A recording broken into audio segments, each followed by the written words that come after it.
Konnichiwa, everybody. Hello. Hello, everyone. Wow. It's good to see you all.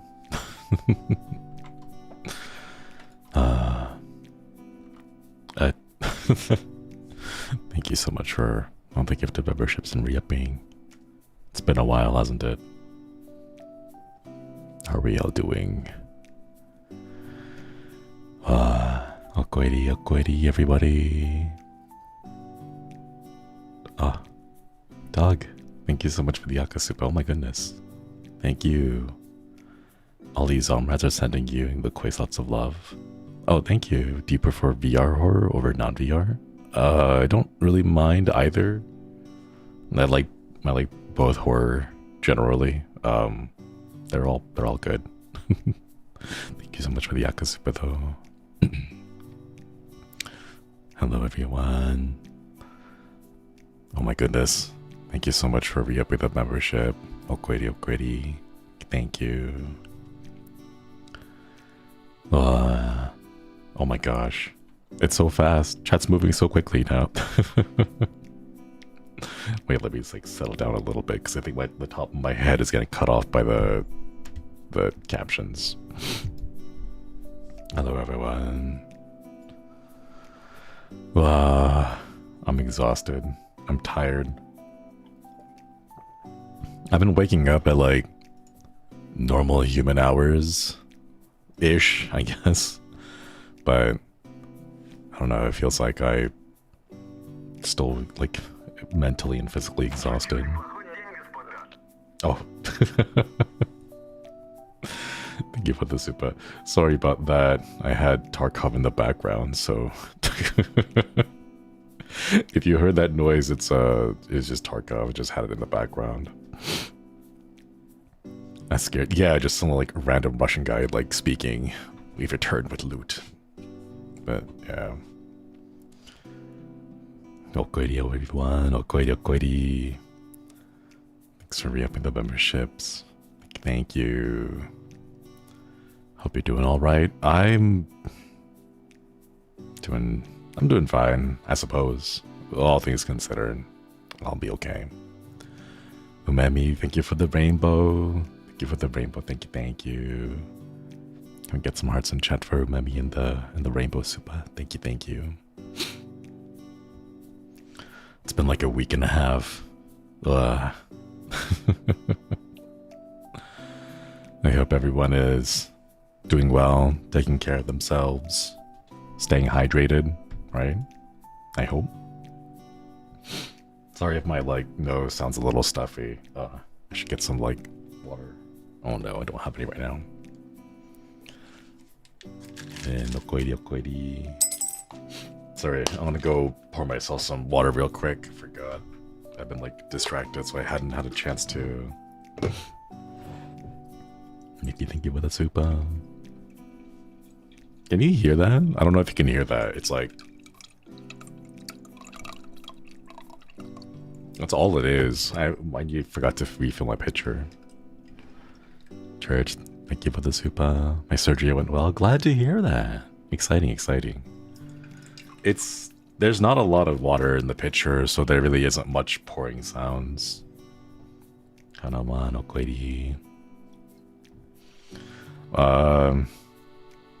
Today's little stream will probably be short. Just wanted to say hi and make sure that you all knew that I was okay. Panda, thank you for the super. Thank you. Chat, this week has been annoyingly hot. It is the last 2 days, the temperature went up to 90. And yesterday it was particularly bad. It went up to 95. And I had no idea why. It's we're at the end of September. And then it just decided hey, we're gonna bring back summer for a little bit. Not cool, then hot again, yeah. Yamineko, koiri. Can tell you I'm turning 38 today. Good to see you again. Oh, happy birthday. Happy birthday. Chami, koiri. 38. Nice. Let's go. Hope you're excited to work your way towards 40. Make that your best decade yet. Let's go. Happy birthday. Oh, that's right. Happy birthday to you. Happy birthday to you. Happy birthday, dear Yamineko. Happy birthday to you. Yeah. Sorry, I didn't know how to fit all those syllables into the name slot.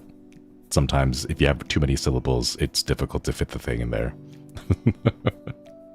So I had to think. I was how do I say the whole thing in that? Markia, thank you for the super. Feel free to take your time recovering. Grief takes all forms and lanes. Yeah, I told myself I didn't want to make this about that. It's been challenging, I guess, but I don't want to focus on that because it just becomes a downer. And then I feel like it ends up with just stewing in the emotions, and I want to look forward to happier thoughts and the memories that we can make that are better and more lighthearted. So yeah. Keisha, thank you for the super. He misses you, thank you.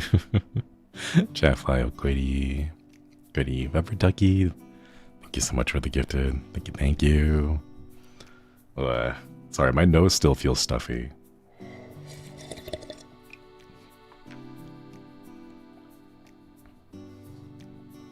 Do you know what I should do?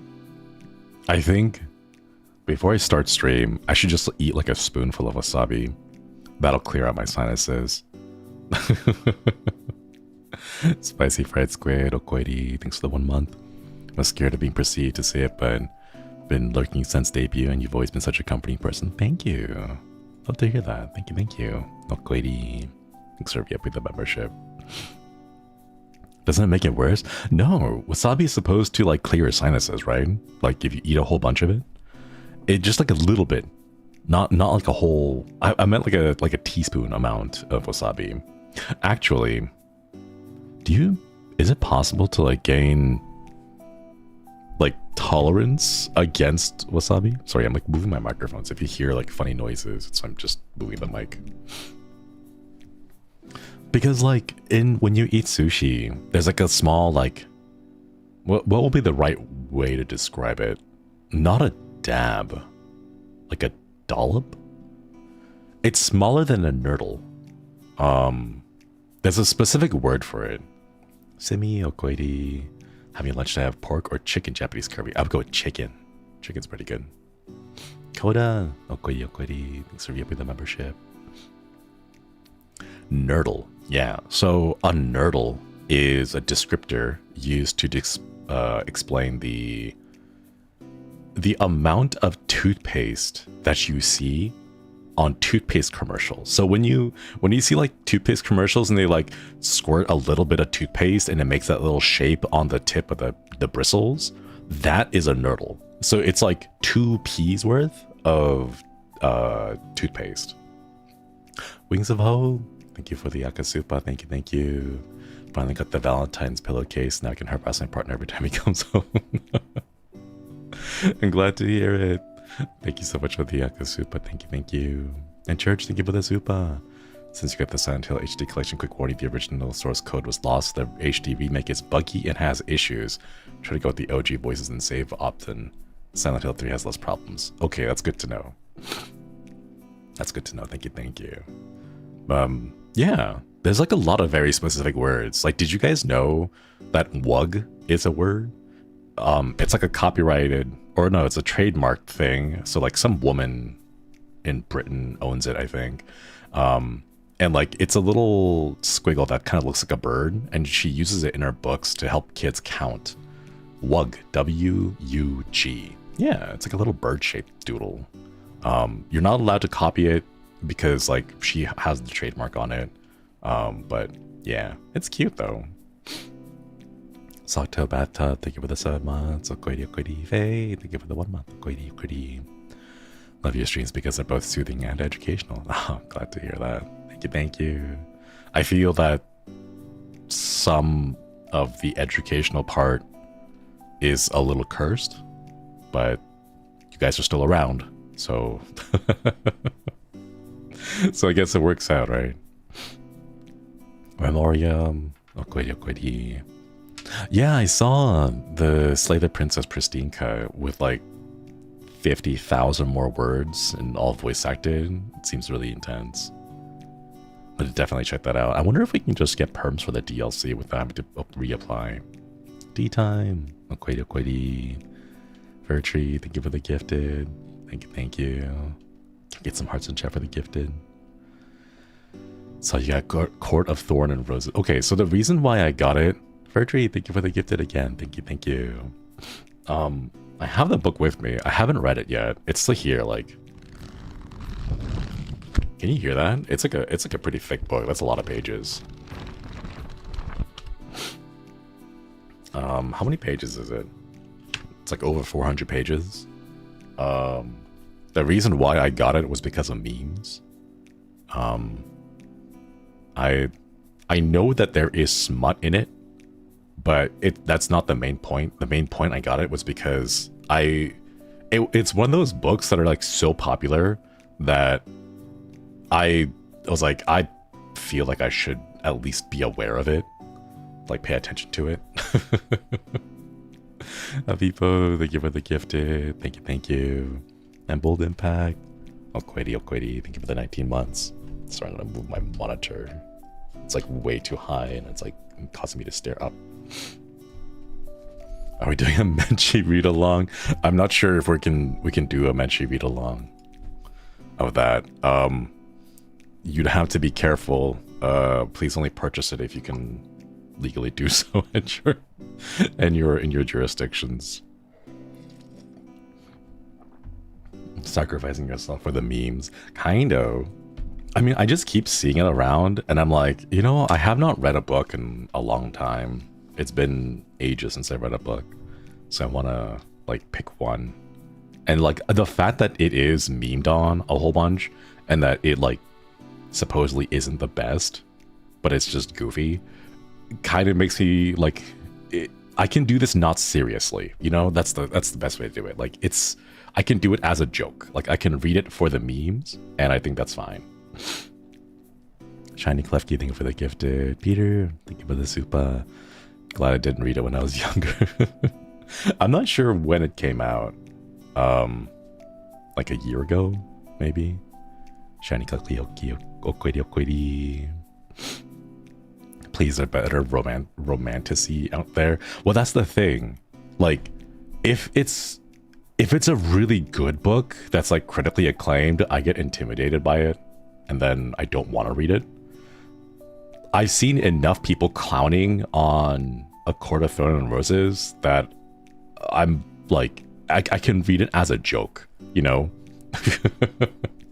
And the fact that I can read it as a joke lowers the barrier to entry because it's not so intimidating, right? Like, if you were to read like The Hobbit, right, and you read it as a joke because you're just like, I'm not really too like focused about like getting immersed in it, I just want to read The Hobbit, right, like for fun, right? And then you say like, I read The Hobbit, and then everyone's gonna grill you. They'd be like, oh my god, what did you love? Like, did you love the political like tension and the historical, you know, fantasy, this, that, whatever, like all the characters development? I'm like, I'm just here to read the book, man. Like, don't get me involved in all that stuff. I'm just here for the fun of it, you know. Thank you so much for re-upping the membership. Oh no, I still can't read the I can't read the kanji, but thank you. Felt you need to read a book and you went for that one. Any you would recommend for us that we should read? A book that I would recommend that chat read. Captain Underpants. I think Captain Underpants is a pretty good book. It's a very multi-faceted, interactive book, I think.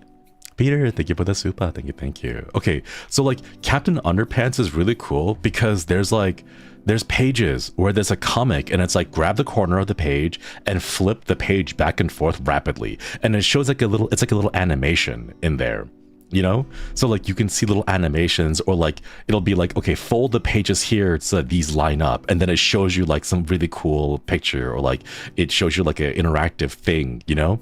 And like, yeah, Flip-O-Rama, that's what it was called, exactly. And it's just it's a silly, goofy book about an underwear-based superhero that is interactive. You can play with the book itself, right? It's not just you read the story, right? It's a comic, but you can like mess around with it, and I think that's kind of fun.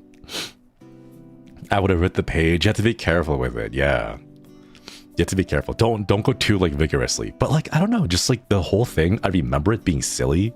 Like in the middle of the comic, there's be this one random moment where it shows up maybe like once or twice, but it's like you're reading its comic and then just suddenly out of nowhere, choose your own adventure. If you want to follow path A, go to page like 86. If you want to follow path B, go to page like 92 or whatever, right? And like it just does a lot of silly gimmicks here and there that is just fun, you know? Yeah, it's a lighthearted read. So like, it's very nice. It's very ADHD coded. Yeah, I mean, you got me there, but it's still a good book, you know? So I would say if there was a book that I could recommend anyone read, it's Captain Underpants. If for the only reason to show that books can be fun, and it's not just like you sit down and you read paragraph after paragraph after paragraph, right? Like there's stuff you can do with it, you know? I remember a long time ago, like, was it The Simpsons also had something like that? Maybe. Even the Captain Underpants movie is good. They're making a second one, the style of Dogman, which is pretty good. Another good series of books. Ooh, nice. Church, thank you for the super. Reminds me of how interactive and cool a series of unfortunate events books are. Love those as a kid, even though they're dark. I have actually never read those. I think back when I was growing up, in my middle school, there was like a Harry Potter versus a series of unfortunate events, like war. So I was on like the Harry Potter side, and that's the book I read when I was younger. And I didn't read a series of unfortunate events, I've wanted to though. I'd wanted to. Poemi, have you read Sideways Stories from a Wade High School? I have recommended. I have not. I'm not familiar with that.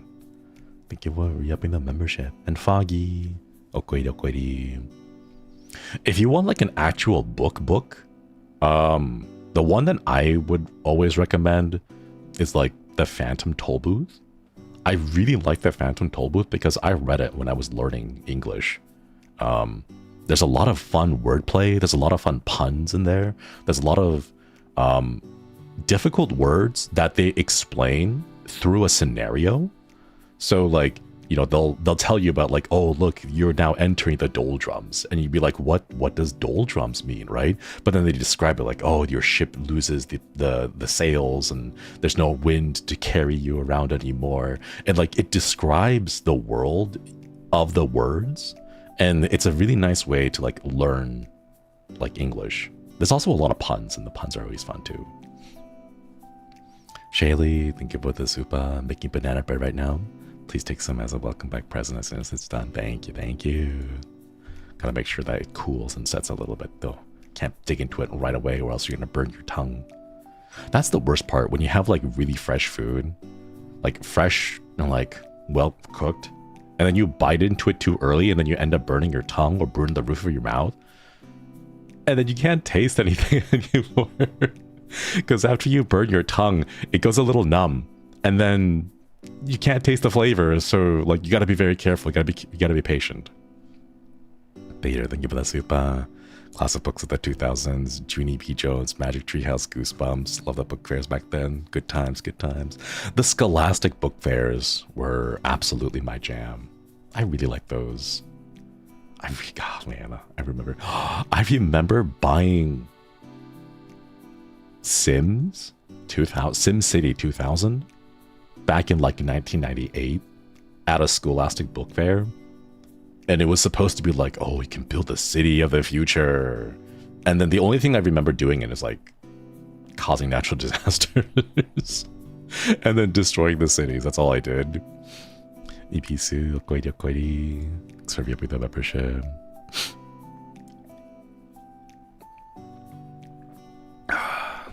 Animorphs.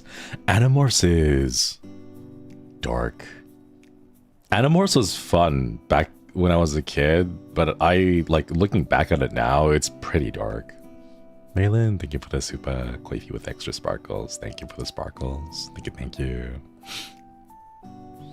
Like, okay, so for those of you who don't know about Animorphs, the Animorphs are basically like, what's like the crash course introduction? There's like aliens and there's a war going on, like a legitimate war between like alien races. So they come to Earth and they like recruit human like kids and children and give them the power to transform into animals, but for only 2 hours at a time, if I remember. And they have to change back or else they get stuck in those animals. And then it's basically a series of just these bunch of like kids who are like learning how to control these powers and siding on one side of the war or the other. And like one of the kids decides to be like an absolute jerk. So what they do is they like lock him into the position or into like the form of a rat. I think, was it a rat? Hang on, let me close Tarkov so it's not playing in the background like this. They like force him into a rat and then they like force him to stay as a rat for the entire duration past the 2 hour mark or something. And then he's stuck as a rat. A kid got stuck as was it an eagle or something like that? Yeah, like they trap him and then he's never able to go back as a human ever again. Because that was like the punishment or whatever. But yeah. Ritual Angel, Halo, what down? Marvel movies are goofy as Avatar or Twilight. Don't get hated because the dudes like them. Welcome back. Thank you for the super. Gimme, Okwedi, 10 pounds a month. Okwedi. Penkelkun, thank you for the super. Recommend a series of unfortunate events. I have the complete rec, all 13 books. 13 books. I need to get back into like properly reading books again. Thank you for that super. Thank you. Cerulean, have you read Diary of the Wimpy Kid? I have not. I think I am a little bit old for that. It came out when I was already in like college, I think. So I never read the Diary of a Wimpy Kid. DVR is on. It's a Zatsu. It's fine. But let me go. Thank you for the reminder, Chad. Where is it? Go turn that off. Cool. At one point, there was a girl who had her arm ripped off, and she beat someone to death with said arm. Yeah, there's a lot of messed up stuff in Animorphs. It's pretty it's pretty dark. Matito, thank you for the super. Used to play SimCity on the PS2 and remember at some point I had an alien invasion weird game. Right? It's weird. I like games back then when things were just silly for the goofiness of it. You know, nothing is trying too hard. Church to give it a super. Animorphs series is free to read on the author's website. Series was written because the author was sick of children soldiers in media, so she wanted to show how the real wars of a war with child soldiers. Is that why? Oh my god, I thought the war thing was just like, oh yeah, G.I. Joe, war, cool, pew pew guns. But like, I didn't realize I was like actual social commentary. Oh my goodness. T, thank you for the 19 months. Okwedi. Been stuck in grad school grind. Wish you could go back to reading kids' book. Same. Good luck on the grad school grind though. You got this. Take it one step at a time. Man. I'm too old for Diary of a Wimpy Kid was just promoting Captain Underpants. I'm promoting Captain Underpants because it was like an interactive book. You know? Like, it's fun to play around with. So... Did you ever actually play the actual Sims? No. I wasn't too much of a Sims person. I'm not like creative in coming up with storylines. So like if you give me a sandbox like that, I don't really like it. Like give me a story. Like give me a plot line I need to follow, right? If you just like plot me down like here are people and a house, I'm like, okay. They live happily ever after, the end, and then I'll just move on. I don't know about like coming up with drama between the characters like that because I don't particularly like drama. So I just leave it. I just let them just be.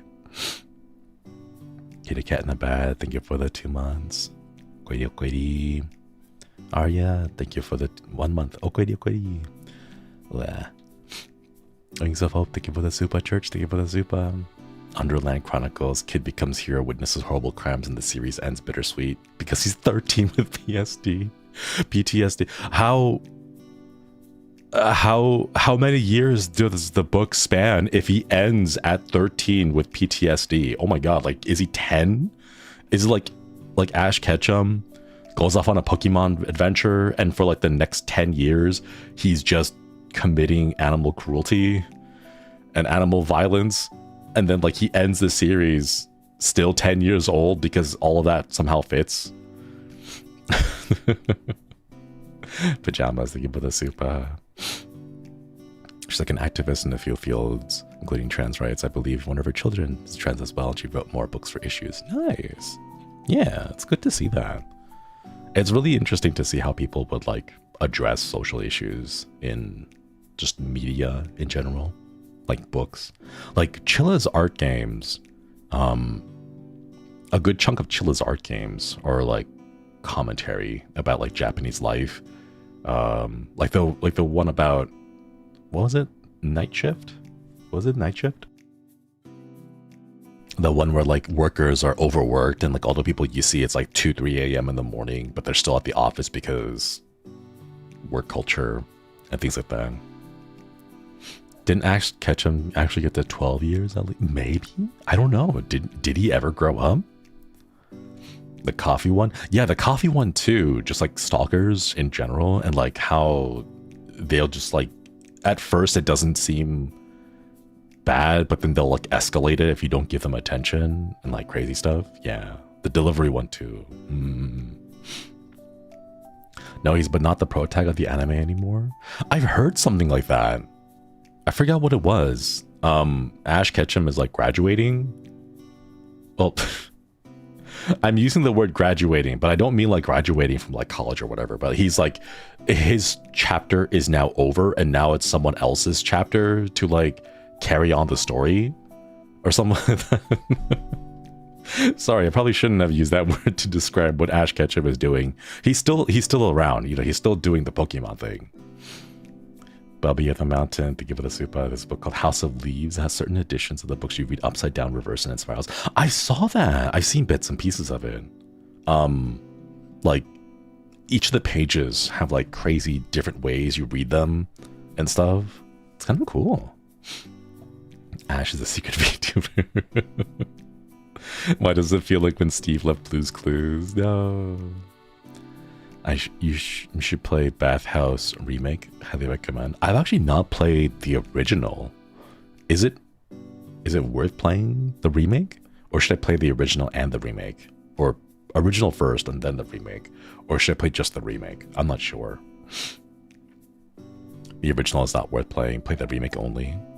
The original is removed from Steam. It's so laggy. Release a game. It's kind of buggy, but it still works. And then fix the bugs.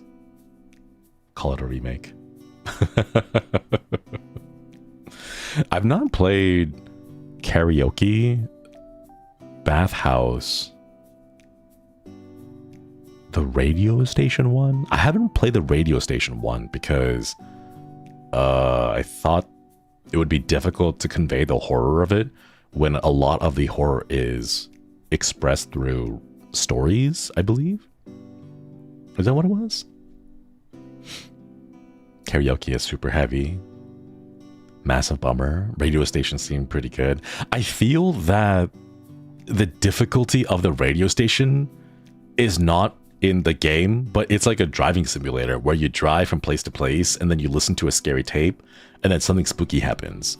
Like, you listen to a tape and the tape is like, oh, this is the story of a woman who saw, like, I don't know, like, pale, ghostly feet in the well. And she would see, like, there'd be water in places in her house where she didn't expect it. And then, like, you turn around, there's feet there. I have a gecko. Thank you so much for reviewing the membership. Hey, Haka. Good to see ya. How you doing? Feet, you say. Yeah, feet. You should play Detention. Unfortunately, we're not. Detention's not on the approved list. We can't play Detention. We don't have permissions for it. Lucy, thank you so much for the sticker. Thank you. I tried to ask for it, but we didn't get permissions for it, and I don't know if we're gonna, I don't know if we're going to. The main reason why is because I've been using up all of my permissions right now. For other things. But yeah, I put in permissions for Silent Hill HD Collection like a month ago. I was gonna say 3 weeks, but then I realized it's already been a whole week already. But yeah, I put it in a month ago, and it's only like now that I got it. But yeah, I have the thing with me. Can you hear that? It's like PS3 case ASMR. Detention sounds like Bully, the weird Rockstar game. I hear that Bully is a very difficult game to play because it crashes a lot. I hear the port is very bad, and you have to do a lot of like modding to make it not crash. So if you can play Bully on the original consoles, it is better than trying to play the ported PC version, is what I say. Or is what I hear. And so yeah, Silent Hill HD Collection has Silent Hill 2 and 3. We don't have permission for Silent Hill 1. I don't know why. The permissions are very specific on which ones I can and can't play. So I don't think I'll ever be able to play Silent Hill 1 on stream. If I get the chance to, I might play it on my own. But yeah, that's so random. It is, but like I figure that this year I should try my best to try to play Silent Hill, or at least some of the games. So yeah, we got 2. Yeah. Got Silent Hill 2 and 3. And I hear mixed things about the HD collection, but this is the only way I can stream it. So even if it's not like, it doesn't live up to everyone's like memories or like a nostalgia, this is the only way we can actually play it. So I still want to be able to enjoy this experience, I guess would be the best way to put it. Experience with you guys. Plus, like, the nurses are hot, just in general.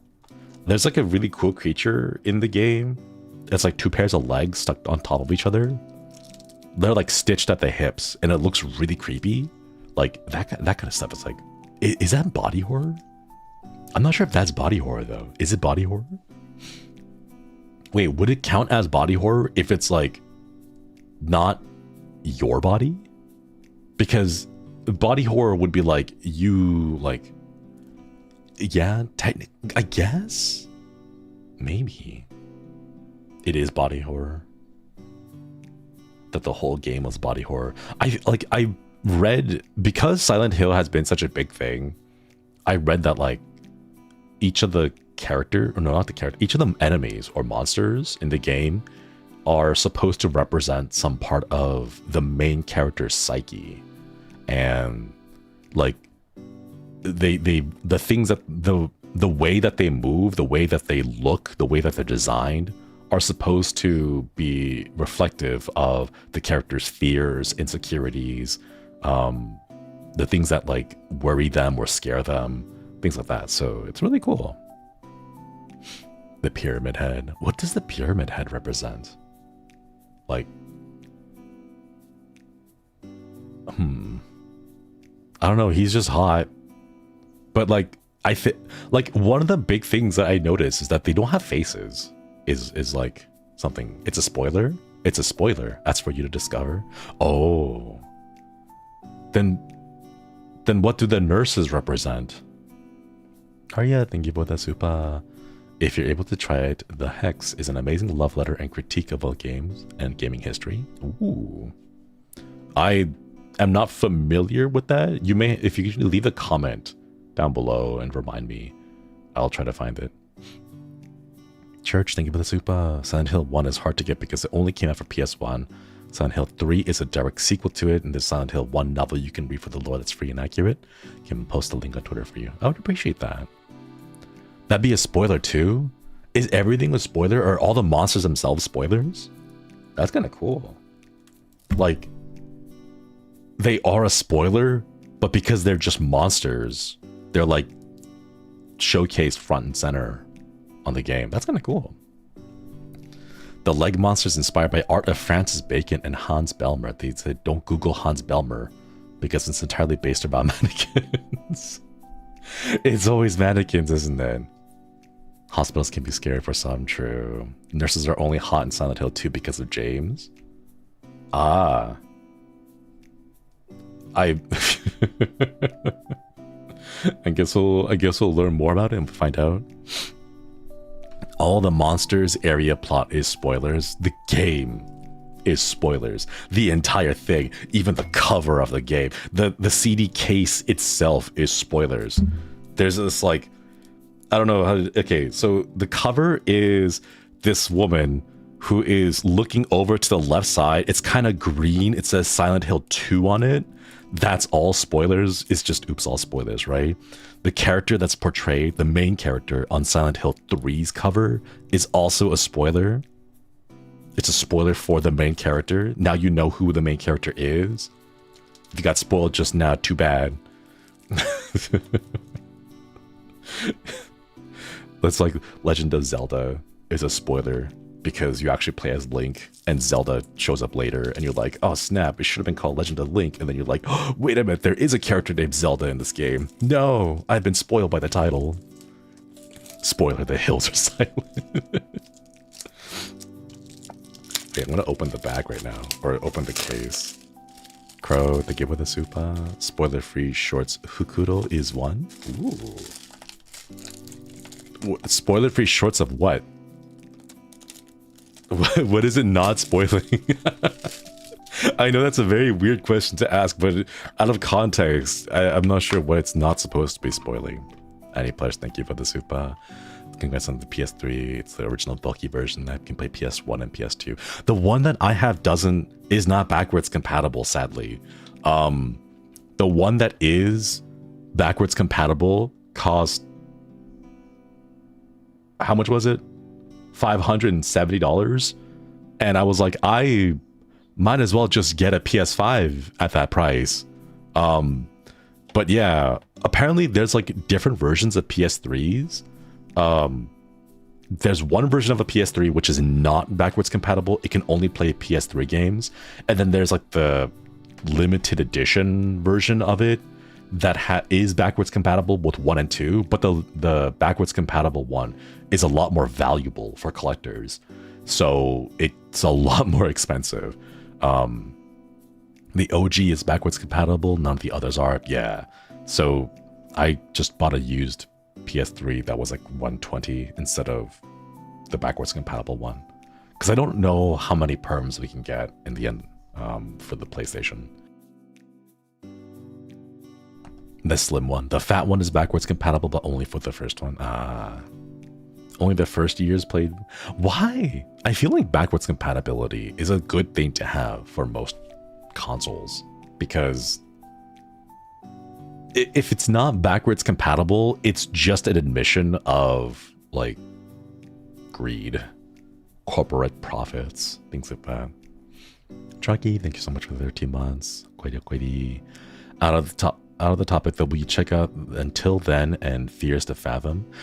We don't have permissions to play Fears to Fathom. I had put in perms for the earlier games last year and we got denied. I put in perms for the new one that just came out, but I'm not expecting it because I'm expecting us to get denied on that one again. But yeah. The worst thing is that even the ones that were backwards compatible got an update that blocked that. Ugh. Why? Why? Man, holding this CD case is nostalgic. Just like having a physical box. Like, can you hear that? That's the clattering of the CD in the tray. This is really nostalgic. Oh my god, it even smells like plastic. We were inhaling microplastics from the beginning, chat. It's always been microplastics. Church, thank you for the super. Posted Silent Hill 1 novel, link in the live tag for you in the quiz. EN translation of the official JP novelization. Ooh, thank you, thank you. Thank you for the super as well. Shy Violet, thank you for the super. Sadly gotta go. Super glad you're back. Hope you in the quiz of a great stream. Thank you. Thank you, thank you. Wait, this is really cute. Oh my god. It's got little controller things, like here's what you press, search view, move sideways to the left. Oh my god, this is back when they said move sideways to the left. They didn't say strafe. Oh my god. How old is this? They didn't use the word strafe. They used sideways to the left. Oh my god.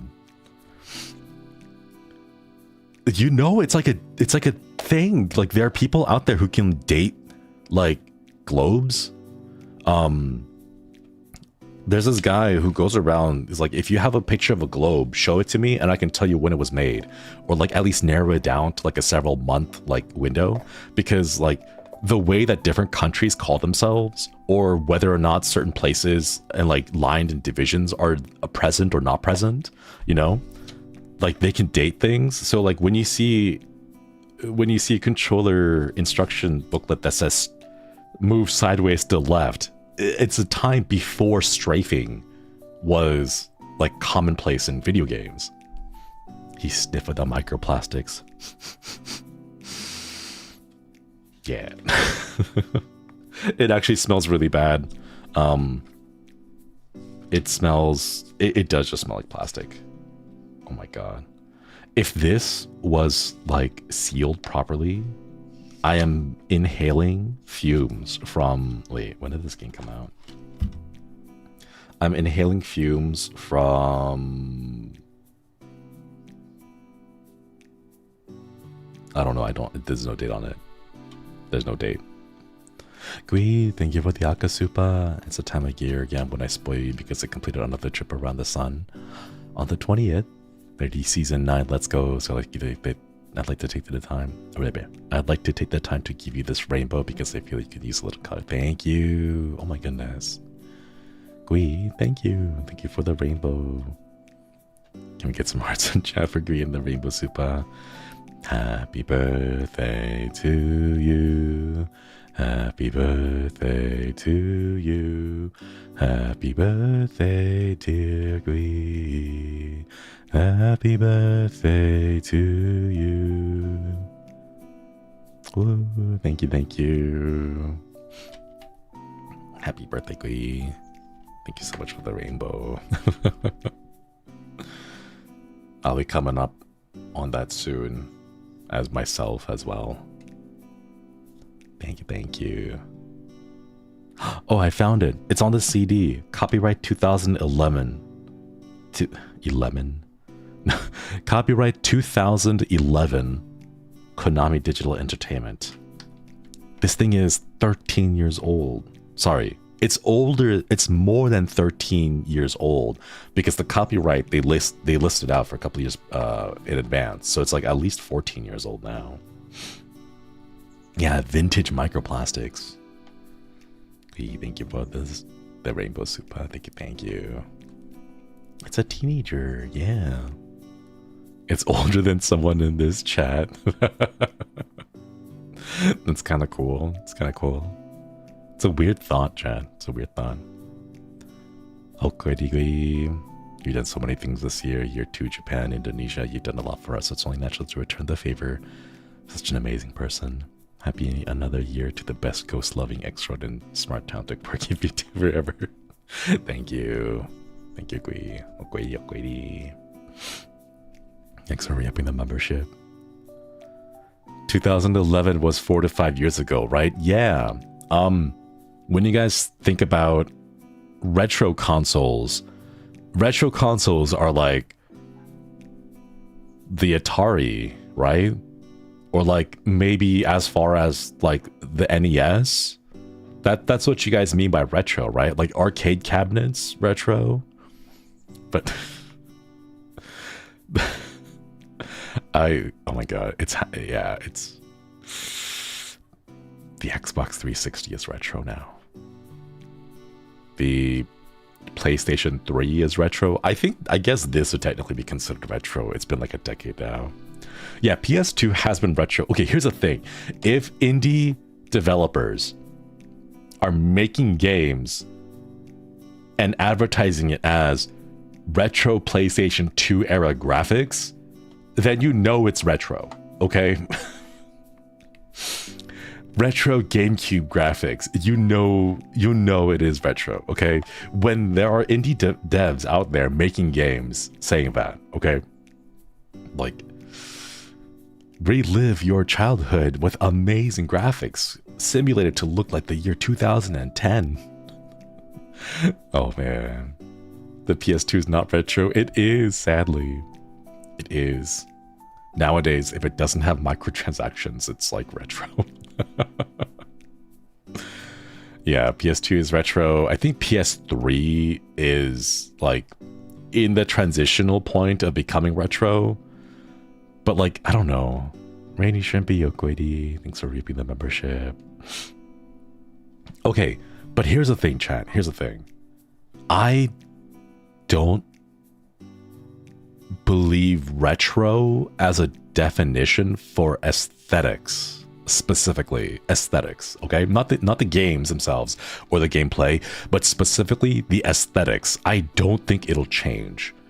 Like in 2040, or sorry, no, like what's coming up next? 2030?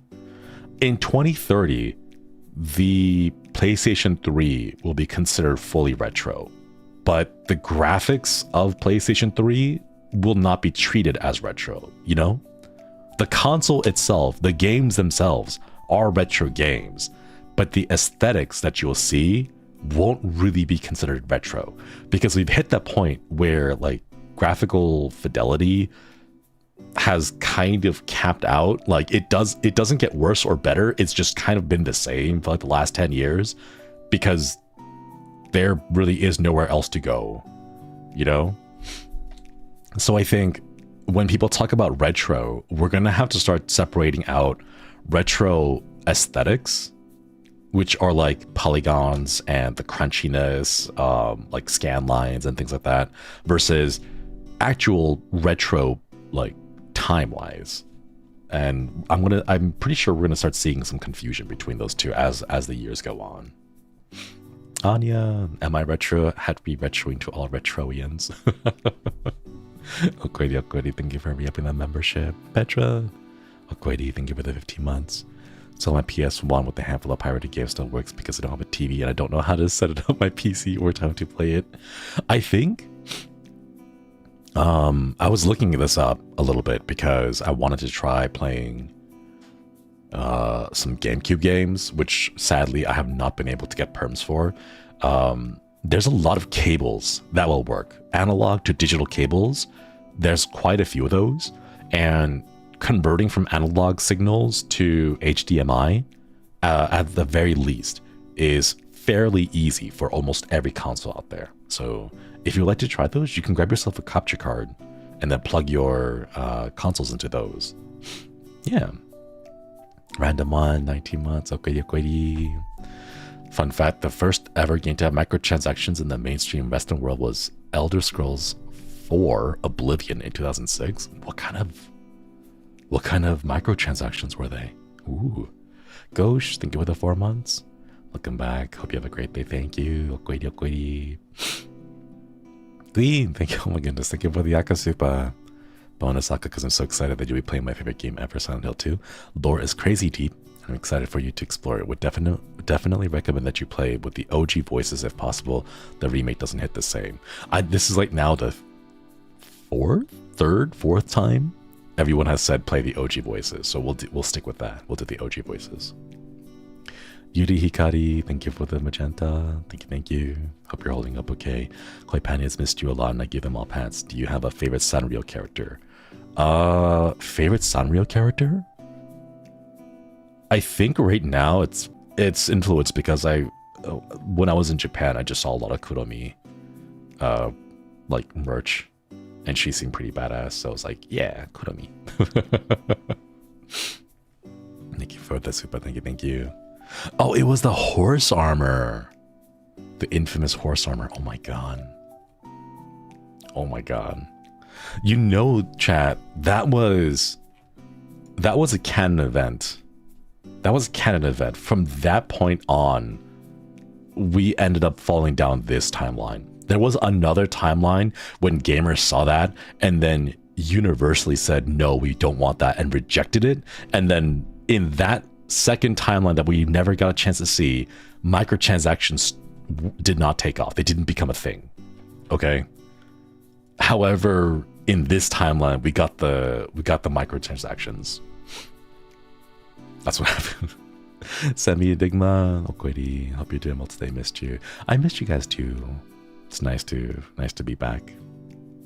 Poppy, thank you for the 60 months. I was shocked when I realized PS2 was retro, and here I am still playing SNES. Does make me feel old though. Yeah. I think it's fine. Like, it does hurt a little bit, but at the same time, it's good. It's a good thing. Hang on, let me catch all the super chats first. Let me explain why it's a good thing later. Kale, thank you for the super. Please take care of yourself. I'm trying. Thank you for the super. Jose, thank you for the 18 months. Oblivion expansion, $25. New content. Horse armor, $2.50. Gold armor with no stats. Yeah, the timeline branched and it split off then.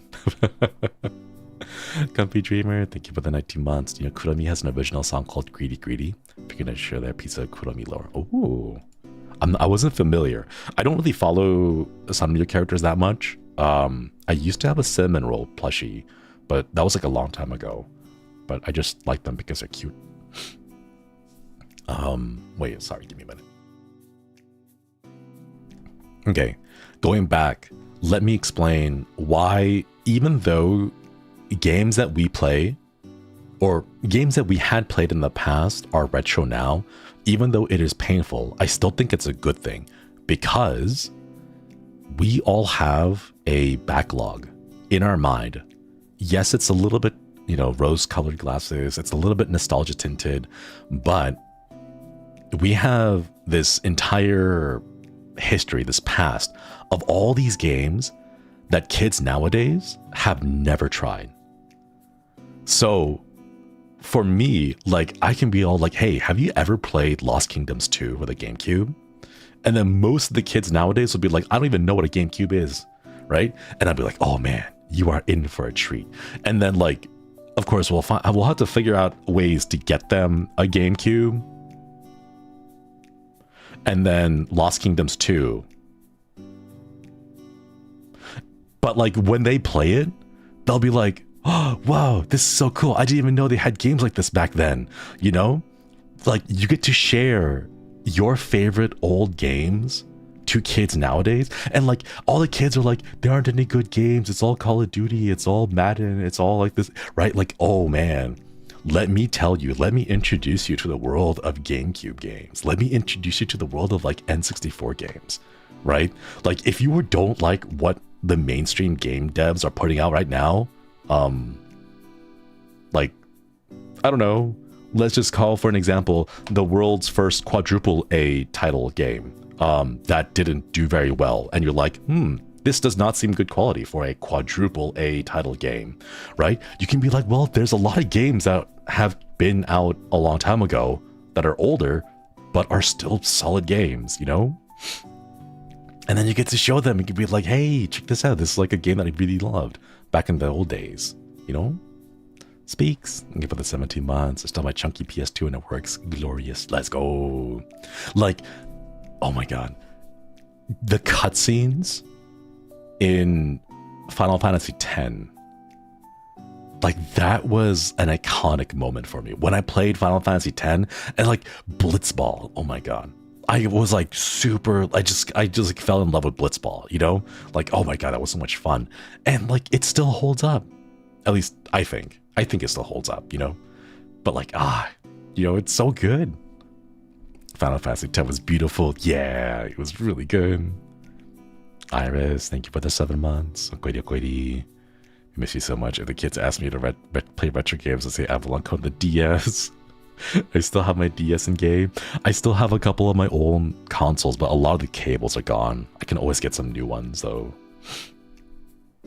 I saw chat mention, there was a message a little while ago, like 4 minutes ago, 5 minutes ago, that was like Eternal Darkness, Sanity's Requiem. And I really want to, but we're never gonna get perms because the studio is gone. So there's no one to ask for perms. We can't, I don't think we can ask. You got the perms? We have the Japanese version perms. I don't know if we have the English ones. Oh man. Titus laughing? Okay, here's the thing, Chad. Like, Titus laughing was supposed to be satirical. It was supposed to be like mocking. It wasn't supposed to be like a genuine laugh. It was supposed to be like mocking against all the things that tried to kill, you know, your party right before the scene happened. Okay, like it was supposed to be exaggerated. It was supposed to be like goofy, you know. Church, thank you. I know you said 10, but in my head I said, let's go girls. What can I do you for? I can't. Oh my gosh. Oh my gosh. No, not 10-2. Was it 10-2? 10-2? I forgot how they pronounced it back then. Ritual Angel, thank you. The wow moment of seeing Final Fantasy X graphics for the first time is lost. Right? It is. But like, the stories are still good, I think. Like, yeah, the graphics that you see like in Fortnite are surprisingly comparable to Final Fantasy X. Like, what is it? The Detroit Smash ability in Fortnite has the same number of particle effects and like flashiness that like summoning does in Final Fantasy X, like the same amount, if not better, with higher fidelity, you know? So like, yeah, the graphics don't necessarily hold up, but still, like, it's good. It's still good. Suri, hello. Thank you for the 1 month. Okoiri. Hitting me with the Fortnite references. No, like, Fortnite is pretty good. Like, the effects that they have, the visual effects are really pretty to look at.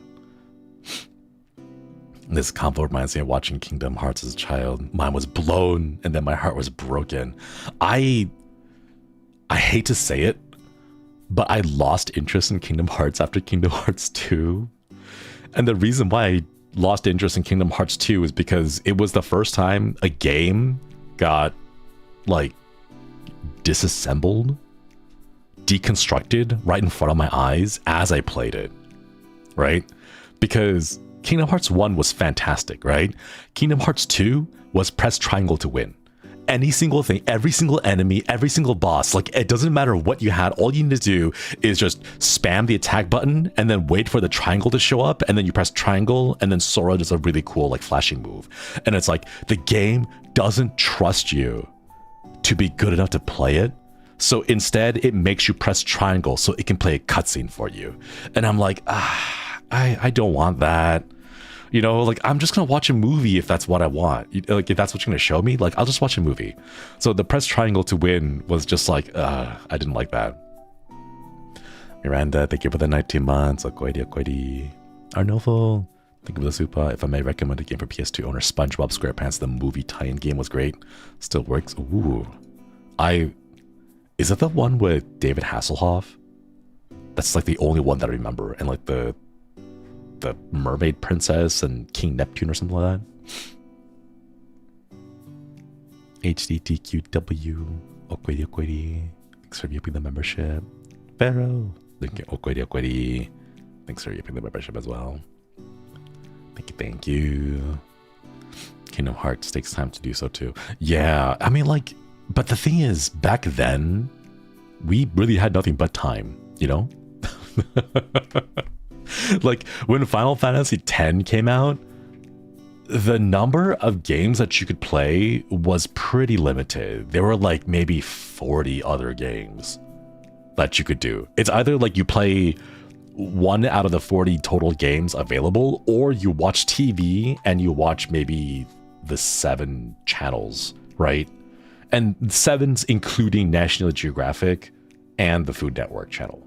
You know, like, there wasn't many options. Nowadays, there are, like, thousands and thousands. So, like, the worry of opportunity cost keeps hitting. Of, like, if I don't like this game, then don't fall for opportunity cost. Just drop it and play something else, because there's so many options. Back then, if you didn't like the games on PlayStation, you didn't really have that many choices. You know, you just played the ones that you had. Because what are you gonna do? Ask your mom and dad to drive you to the mall so that you can go buy another $50 game?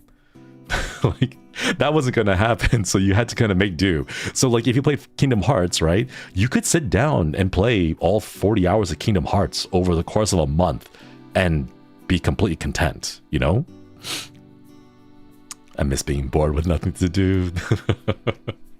Skipping ads wasn't even a thing then too. The ads used to be good. Ads used to be good, chat. Not anymore. I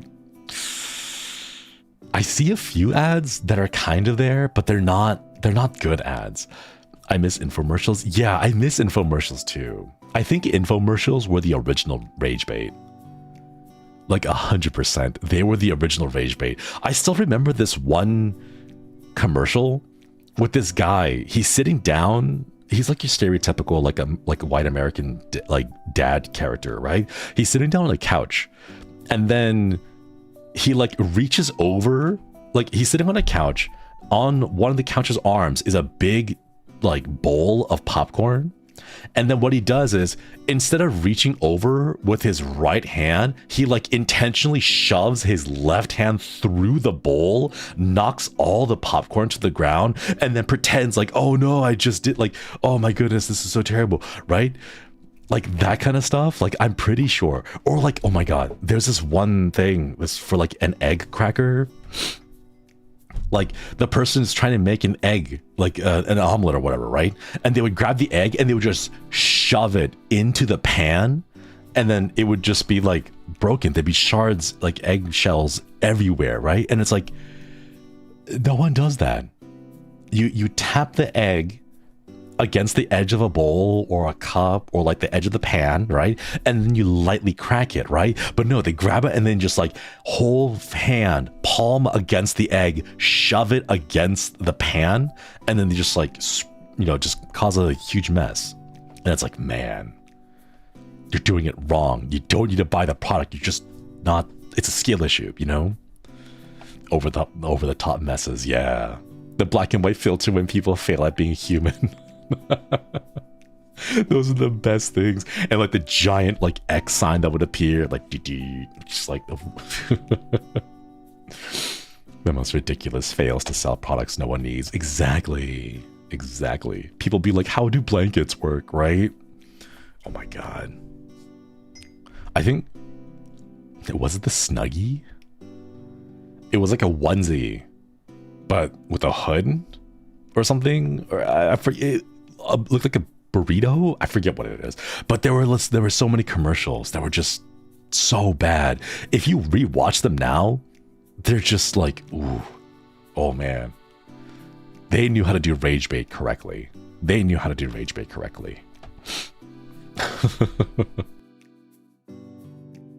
Church, thank you for the super fun fact. Those ads were like that most because the ads were people with disabilities and such, and they didn't want to show the disabled people in the ads, so that was a solution. Snuggies are for wheelchair users. I feel that if they did, it would be much more well received. Like 100% much more well received. But like the times back then were really bad. They were really bad. Give work to disabled actors. Exactly. Right? I feel, okay, like, you know those devices out there? I think the most recent one that a lot of people have issues with is the one-handed can opener. And the video is like, oh, you can use this to like open a can with one hand, right? And it was designed for people with like one hand. They don't have mobility over both hands, right? And then there was this one guy, was it YouTube creator? I forget. He's a guy, he doesn't say anything, right? But he like plays the ad, he plays the thing, and then right afterwards, he like just does it with his hands. He like opens a can with two hands, and then he like throws up his hands. He like looks at the camera and goes like, see, it's that easy. And then you just be like, wait, that's not for you. You know, you're not the target audience for that. If they just explained it, I think it would make more sense, you know? Arnova, thank you for the super. Anyone remember the Birth by Dorito commercial? What? Birth by Dorito commercial? No, I don't remember that one. The one that I do remember is like khakis? With a guy, he's like on his phone and he's like talking to someone on the phone and it's like, oh, you can do that for me? Oh yeah, I love that. I would love that so much, right? And his wife comes over and then goes like, what are you doing? Who are you calling at this time of night? And it's like, I'm calling State Farm. I was like, State, like Steve's like, who? It's like, oh, psh, give me the phone. It's like, hi, Jake. What are you wearing, Jake? And then it shows Jake just in his office in his cubicle. He looks down, it's like, khakis? And then she throws the phone back at the husband, goes like, Jake sounds horrible. And there's another one that I really liked. It was this old gentleman. No. It was like an intern at this office. It was being shown around. And then like the manager, whatever, goes over to like this old person. And then he's like, oh, like, and this is, I forget his name, like so-and-so, he works at this department, right? And like, he's got this magical power that turns everything he touches into Skittles. And then the guy's like, wow, that's a really cool power. And then the old man looks up at the guy and is like, is it a really cool power? Is it a cool power when you can't even hold your loved ones in your arms? I tried to help a man earlier who fell down, and I saw him turn into Skittles in front of me, and then he got a phone call. So he reaches over, says, excuse me, let me take this. Reaches over, touches the phone. The phone turns into Skittles, and he's like, oh, and then he like smacks his hands on the table. The table turns into Skittles. The Midas touch with the Skittles. Yeah. Like, that's dark. Gosh, like, oh my god. Commercials used to be good. Commercials used to be good, chat. I've never seen that one. I don't even know how to call it. Like, cursed Skittles commercial Midas touch. I don't even know how you would describe it, you know? There's a few that are pretty easy, like Jake from State Farm. Like, that one's an iconic one. So if you search for Jake from State Farm, right? Skittles Midas touch, right? That's probably the best way to search for it. Commercials used to not have filters. Man. Over the past week, trying to like distract myself, I went ahead and like browsed social media for like videos. And oh my god, I don't know why, I don't know what about it, but like for me, I think in my brain I've like cracked the code. So like I don't even have to see more than a second. I see like I see the thumbnail of a video of a short and I instantly know if it's gonna be good or bad. And like 90% of the time it's bad. But like I've seen so many now that like I'm like Neo. I can see the source code, you know? I see the thumbnail and I'm like, no, this is rage bait. Or like, no, this is just some like really obnoxious guy who has way more followers than he ever deserves the right to have, you know? Oh my gosh, I don't know how to describe it. Six Flags commercial, yeah. I just looked at the Midas Touch Skittles commercial. Yeah, that's probably the best way to search keywords for that. Rubber Ducky, thank you for the gifted. Thank you. Sorry, my nose is a little bit stuffy again. Y'all remember the Geico commercial where the song was like, I'm not your daddy, I'm your grandpa.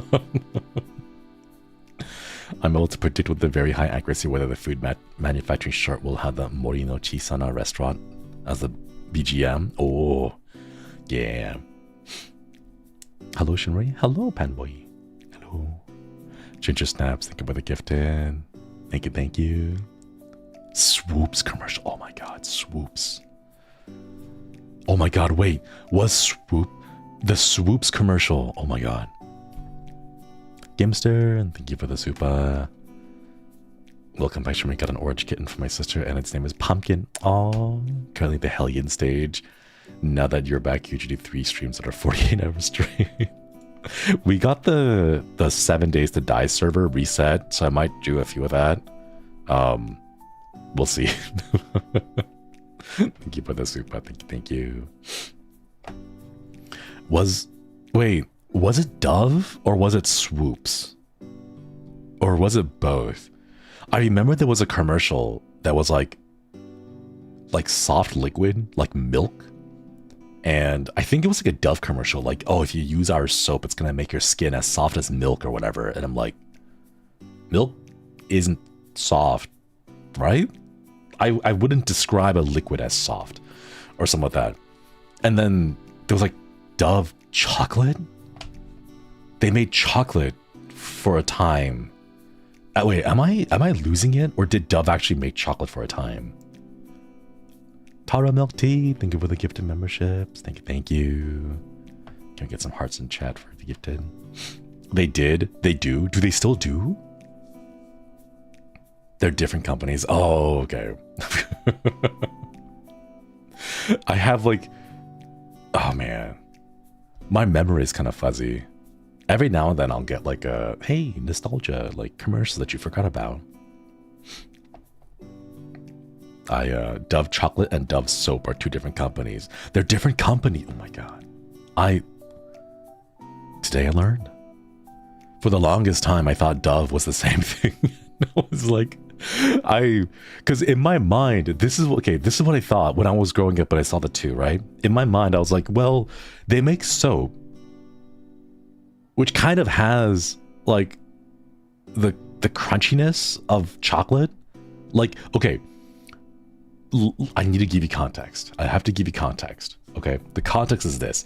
You know, when you go to shower and you use a soap bar and you use it all the way, so it's like a very thin, like oval of soap, right? You can like crack it, right? You can crack it and it's like it's the same similar texture as cracking a bar of chocolate. Okay, so in my mind, I thought like, oh yeah, well, Dove makes soap and soap kind of has that, so maybe they just take the soap out and they put chocolate in, and then they use the same machines to like make the chocolate. Like you stir and you mix up the soap, so you also stir and mix up the chocolate with the same machines. Like it made sense to me, you know? Church together with the soup. Have you seen this sticking together no matter what JP commercial? It's a bit, yeah, the roof tile, the roof shingle commercial. I saw that one. That was pretty great. I wish they made good advertisements like that. But yeah, man, you were severely undiagnosed. Almost everything about my life revolves around me being undiagnosed. So I was put into the gifted and talented group. You know how like back in like elementary school, middle school, no, I think it was an elementary school thing. In elementary school, they put me in gifted and talented. And then for the longest time, I was like, why would you put me here? And it's like, oh, because you're special. And only later on did I realize, oh, they meant that kind of special. Ah, it makes sense now, you know? Good times, good times. Mal, thank you for re-upping the membership. Yet another day of Shinri opening his mouth and making us go, huh? So quitty. Man. I was put in special ed. Gifted and talented at my elementary school was the same thing as special ed. They just called it gifted and talented because it was sparkly. It's only gifted and talented if it comes from the gifted and talented region of France. Otherwise, it's just called special ed.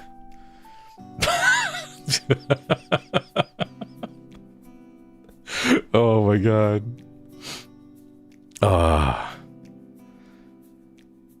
Man, good times. Lots of things. Now that I'm an adult, lots of things make sense as to why, like, oh, so that's why kids thought I was weird back in elementary school, you know? Like, oh, that's why teachers were very soft with me when they were like, hey, Shinri, what are you doing? Do you want to come and join the rest of the class? Like, oh, that makes sense now. I guess that's why they treated me that way.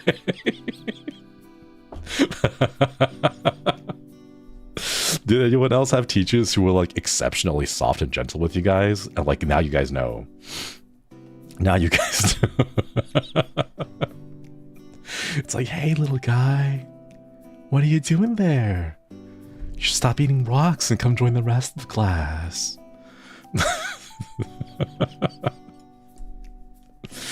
Oh, man. Fantastic times. How am I still alive?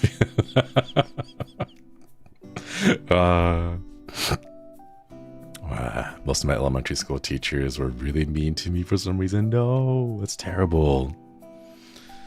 Oh my god. You recalled something major?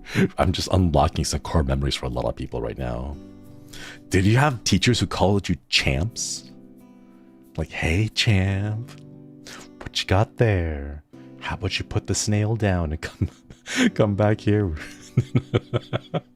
Now that I think about it, a majority of the stuff was me getting distracted when I was supposed to be with the group. Did you actually eat the rocks? I didn't eat them. I just placed them in my mouth because I thought they were cool. I never got that treatment. I hated my second grade teacher because she was an ass. Oh no, I did share teachers throughout 3rd, 6th grade. They were fine. Yeah, some were pretty, some were chill. Not all of them were chill though. Just the taste test. No, like eating involves like chewing and swallowing, you know? Like I didn't swallow the rock, so it doesn't count, you know? Oh my god. There's this one thing that I remember where I would get like a stick. What was it called? Okay, chat, what's that thing called? It's like a rubbery texture thing that they spray on the ground outside in the yard because kids would fall on concrete and they would scrape all their knees and stuff. So what the school did was they put this like rubbery kind of foam padding on the ground. It was like sprayed on there, right? Turf? Not like turf. It's like bouncy and like rubbery. Polyurethane type of stuff. I would pick at it. At lunchtime, I would just eat lunch and then I would get a stick and I would pick at it and like take apart the little chunks of like the rubbery substance. And that's what I would do. Maybe that's why. Maybe that's why it was really obvious for everyone else. They just didn't know the words for it at the time. Church to give with a super. Oh no. She lost her license to teach. Oof. Peter to give with a super. With all going on right now, I'm scared of my teachers who were a little too extra nice with me when I was a kid. It's okay. They can't hurt you anymore. Arnulfo, thank you. You reminded me I broke rock with my jaw once. Oh my goodness. I hope your teeth are better now. Terry, V-Day voice pack with the rock makes a lot of sense now. Okay, I didn't do the rock thing because I was actively thinking about eating rocks back in the day, okay? I didn't realize I had a proclivity to pretty rocks.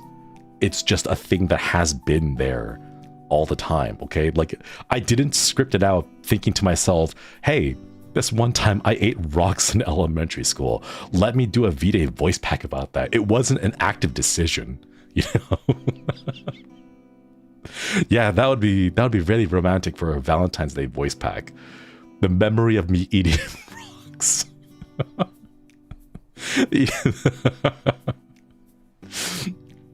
Oh man, rocks are just on your mind naturally. They are. JPEG. Oh no. Everything led to that voice pack. Bam. I thought a rock would become softer if you boiled it long enough. I mean, if you boil it at a high enough temperature, I can see it working. Okay, but like legit though, Chad, seriously. Like, pretty rocks are pretty, okay? I used to have a thing called a moon opal. I think I talked about this a long time ago. A moon opal. It was like an egg. It's like a fuzzy frosted egg that was translucent, but if you got it wet, if you like put water on it, the water would fill in the cracks of the frosting and then you could see through it and you would get this really cool like opalescent light shimmering through it. It was really cool. It was really pretty and I love that stuff. I bet Abigail found it hot. Yeah. She eats rocks just like me. What's your favorite gemstone though? Amethysts. I like amethysts. I like purple amethysts because apparently amethysts can come in more colors than purple. But like specifically for me, I like the color purple because here's the thing, Chad. Purple is such a rare color out in nature, you know? Like not many things are purple. And I think when you see it, it's like, ooh, that's cool. It stands out, you know? Shaylee, thank you for the super. I sort of bullied the boys I was in elementary school. Oh no, realize that once I grew up, I behaved with the teachers. It was me or them though. Always gotta look out for yourself. Gotta look out for number one. Yeah. Lay, thank you for the super. Speaking of tasting, my earth science teacher once asked me to drink seawater to experience a different mineral flavor it has. Oh yeah. I did that too, but it wasn't seawater. It was just water with a lot of salt in it. But we did the egg buoyancy test. So it's a really fun thing to show how like density of an object changes when you dissolve salts in it. So you get a cup of water, right? And then you put salt in it and then you put an egg. And what you do is you keep pouring more and more salt and dissolve it into the water until the egg is floating because the density of the salt water is higher than the density of the egg. So the egg floats. And that was really cool because it blew my mind because like you put the salt in the water and then you spin it and then the salt disappears. It's gone. but the water tastes salty. So the salt is still in there somewhere, right? And then if you keep putting more in there, the water becomes denser and like, whoa, that's so cool. I thought that was like the coolest thing, you know? Yeah, it's like magic, exactly. Reverie, thank you for the super. My mom would get mad we weren't going anywhere because I would always stop to pick up parking lot rocks, but parking lot rocks pretty. Yeah, the quartz. Oh my god, did you ever get the quartz with the little flakes in them? So like most of the crystal is growing in a single line, but every now and then you'll have little breaks where the crystals are aligned like perpendicularly, so they have the little flakes, or it looks like flakes, and like, oh, the way the lights refracted off of those are really cool, shiny and sparkly. Yeah. Arnulfo, thank you for the super. To be clear, it was about an inch wide and less than a half-inch thick. I like the way they smelled when wet. It smelled appetizing to me. Yeah, it's really cool. I like it. Thank you for the super. You guys should probably not ingest rocks, but it's nice to have. Like, it's just comforting. It's just comforting to have rocks. Not necessarily to eat them, but to just have rocks. It's comforting, okay? The big pause before the butt, right? What if rocks have good mouthfeel? Some of them do have good mouthfeel, but I think most of the rocks nowadays that have good mouthfeel are like manufactured rocks. Shinri stream PSA, don't eat the rocks. But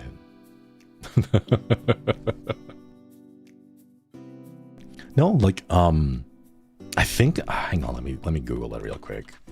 Like frosted moon opal. I don't know how to, like, okay, frosted moon opals. Let me see. Yeah, look, like moon, just like moon opals in general, right? Look how smooth they look, and look how pretty they are. Like, I would hold that. Chiaka, thank you. Chem teacher, teach empirical observation by lighting a candle, having us make observations, and then after extinguishing a candle, biting it. It was a carved radish that she stuck a wick in. Oh, wait, that's actually hilarious. Buddy hugger, thank you. I think the other kids found me a bit weird, but I was nice, so they still like me anyway. Let's go. Amethyst and rose quartz are my favorite rocks. Amethyst is also my birthstone. Let's go. Ooh, nice, nice. Amethyst as a birthstone is really nice.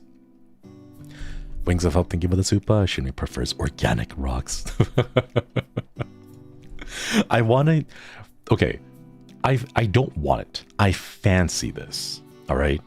In my mind, I'm not going to commit to ever doing it or getting it, but I fancy the idea of getting a rock tumbler so that I can tumble rocks, because I want to tumble like really pretty rocks, you know, so that it becomes smooth and really nice to hold, you know, as opposed to processed rocks. Yeah. You're making me want to continue my rock collection again. I want to start a rock collection, but I need to be in a place where I can kind of live on my own for a rock collection. I can't just walk in and be like, hey, housemates, here's like a bag of 50 rocks that I found. I'm a little salty that my birthstone is pearl. It's not a rock. An oyster made that.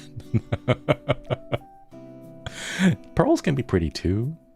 I wonder if you can you make like a translucent pearl? That'd be kind of cool. I used to collect sea glass. They were so neat until I grabbed actual sharp glass. Oh no, you have to be careful. Be really careful. But yeah, sea glass is super pretty. Oh my god. I love sea glass. I love the sea glass that's like really... oh my gosh. Okay. It's specifically like the frosted aspect of it. Because it gets rubbed around with all the other sand, right? It gets like that frosted look on top of it, but because it's frosted, if you get it wet, if you dip it in water, you can see through it. And like, that is so pretty. Like, you look at it, you're like, oh, it's kind of like fuzzy, it's kind of like frosted, you can't really see it, but then you get it wet and like, boom, you can see all the colors through it, all the little crystals that grow inside. It's so cool. Oh, and there's another one. Opalite Moonstone. Oh, hey, the caption got it correct. Yeah, Opalite Moonstone. That's another one. That's a really pretty one. Like, go look it up right now. Opalite Moonstone. Like, look at the colors. Look at the colors of that. Do you see, like, the ones with the light shining through it? Oh my god.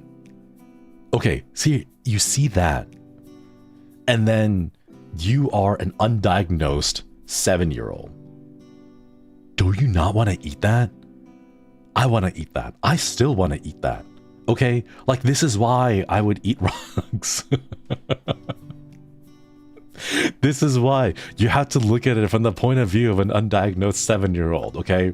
I mean, like, I'm still undiagnosed now, but like, I'm pretty sure like the signs are pointing that way. I'm just not sure if I can afford the diagnosis. But like, look at it. Look how pretty that is. Oh my god. Do you know what it almost makes me think of? Aerogel? Is that what it's called? Aerogel? Like, the really cool thing. Like, it looks like aerogel. And I want to bite into aerogel too. I need a nap. Thank you for the 8 months. Talking about teachers reminds me of me and other classmates went to different English classes when it's time for English. The thing is, we were the only non-white kids. Oh no. I as the token Xenocunian kid in my school, lots of people would try to copy off my stuff, which is why I would intentionally get things wrong. And then erase the answers later before I turned mine in. But hey, if you're gonna copy, make sure that you're copying, you know, someone who knows what they're doing and just not copying the wrong answers. Man, Cugs, hello, thank you for the super. One time in Japan, my brother and I were hiking on a mountain and picked up a rock. After that, it started raining, so we just left it behind not to anger the mountains. Oh yeah, you don't want to mess with that. Don't mess with like mountain spirits. They'll get you. What was it? The phrase that they say? Take only pictures, leave only footprints. Yeah, it's a good rule to follow when you're out there in the wild. Diagnosis fun. Oh no. Bull, thank you for the super. Thank you. If you're gonna copy, that's the deal you should make before the test, right? Well, the best part is because like I wasn't that good at math. I was pretty good at science, but I wasn't good at math. So like, I just YOLO'd whatever I got, you know? And if anyone copied me, that's on them, okay? Like, I didn't know what I was doing. If they copy me, then they don't know what we're doing. Then like, you know, it's just the blind leading the blind.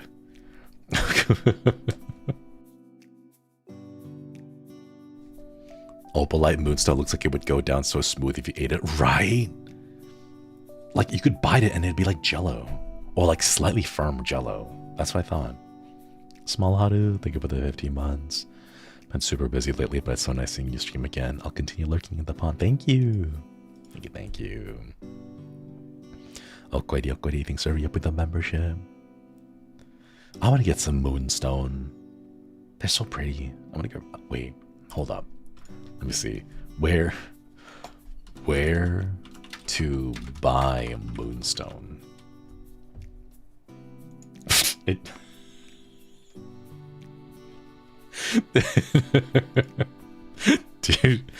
Do you want to know what the first result is? The first result. I can't help you find it, but in Whiterun, the smith sells Moonstone ore and ingots, and ore veins respawn every few days. It just gives me this Skyrim Moonstone ore. No, I want like actual Moonstone, not in Skyrim. One ore can be found on the shelf above the deck in Whiterun of the wreck of the Brennan Hammer. Can also be found as loot on dwarven spiders, rarely on Draugr. Okay. Alright, chat. Looks like I'm gonna have to take a big, long journey into Skyrim. Gotta make a trek. Gotta take a trek into Skyrim to find that Moonstone. Babylon goggles, eating Moonstone, Silent Hill spoiler. Oh my god, is it? It's all a spoiler. Thank you for the super Robert Ducky. Thank you so much for the 11 months. Can have Moonstone, but only in Skyrim. Rock Quest. I think this might be a sign that I have to play Skyrim. But we have to wait. We have to wait, chat. Spooky month is coming, and I already have a couple of spooky games lined up. As like a sneak peek, chat, I'm finally going to play Inscription. I know everyone has been shouting at me to play Inscription for like 2 years now. We're finally playing it this year, because I haven't played it, so I want to play Inscription. Hang on, let me go pull up the list of games that I have on deck, on standby. All right, so the ones that I have: Silent Hill HD Collection. I believe I will probably just play Silent Hill 2. I don't know how long it's gonna be. But what I'm gonna do is I'm gonna play Silent Hill 2, play some other horror games, and if there's still time, I want to go back and play Silent Hill 3 at the end of the month, is my current plan. Oh shoot, I have to reload all this stuff. Refresh tabs. Okay. Gotta play Silent Hill HD Collection. I'm gonna play Layers of Fear. We got reapproved for Outlast Trials, so I'm gonna try to do a collab with the boys. I believe it's only 4 players max, so I don't know who will be joining. It'll depend on our schedule, but since we got reapproved for Outlast Trials, I'm gonna do that and probably give that a proper shot. Outlast 1 and 2, we're probably gonna just speedrun those on our own.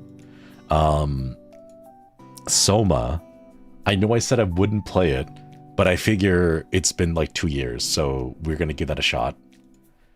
Inside, it's like the precursor to Little Nightmares, I think, is the best way I could describe it. And then Little Nightmares 2 and 3, or no, 1 and 2, and then the DLC, and then hopefully we get to finish both Little Nightmares in preparation for Little Nightmares 3 later this year. Yeah, Church, thank you for the super. I thought you were going to say as a sneak peek you're going to play Silent Hill, and I was about to laugh. So I was like, yeah, chat, did you guys know, despite me having tweeted it out and talking about it earlier, as a sneak peek, I'll tell you about this game I'm going to be playing. I just got it.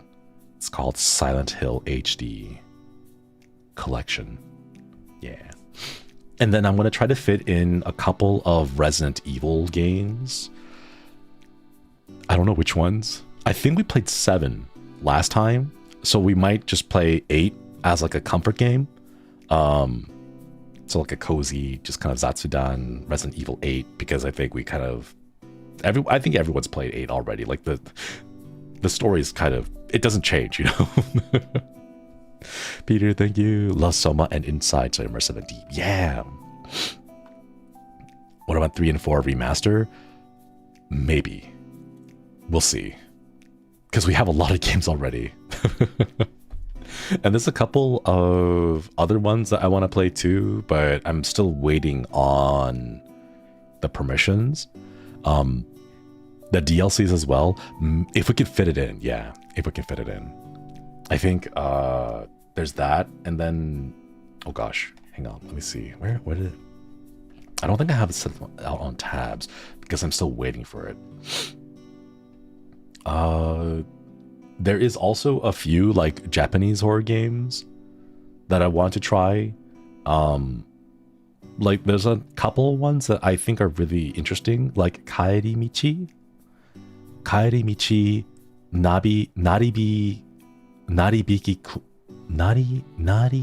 Mura, I think.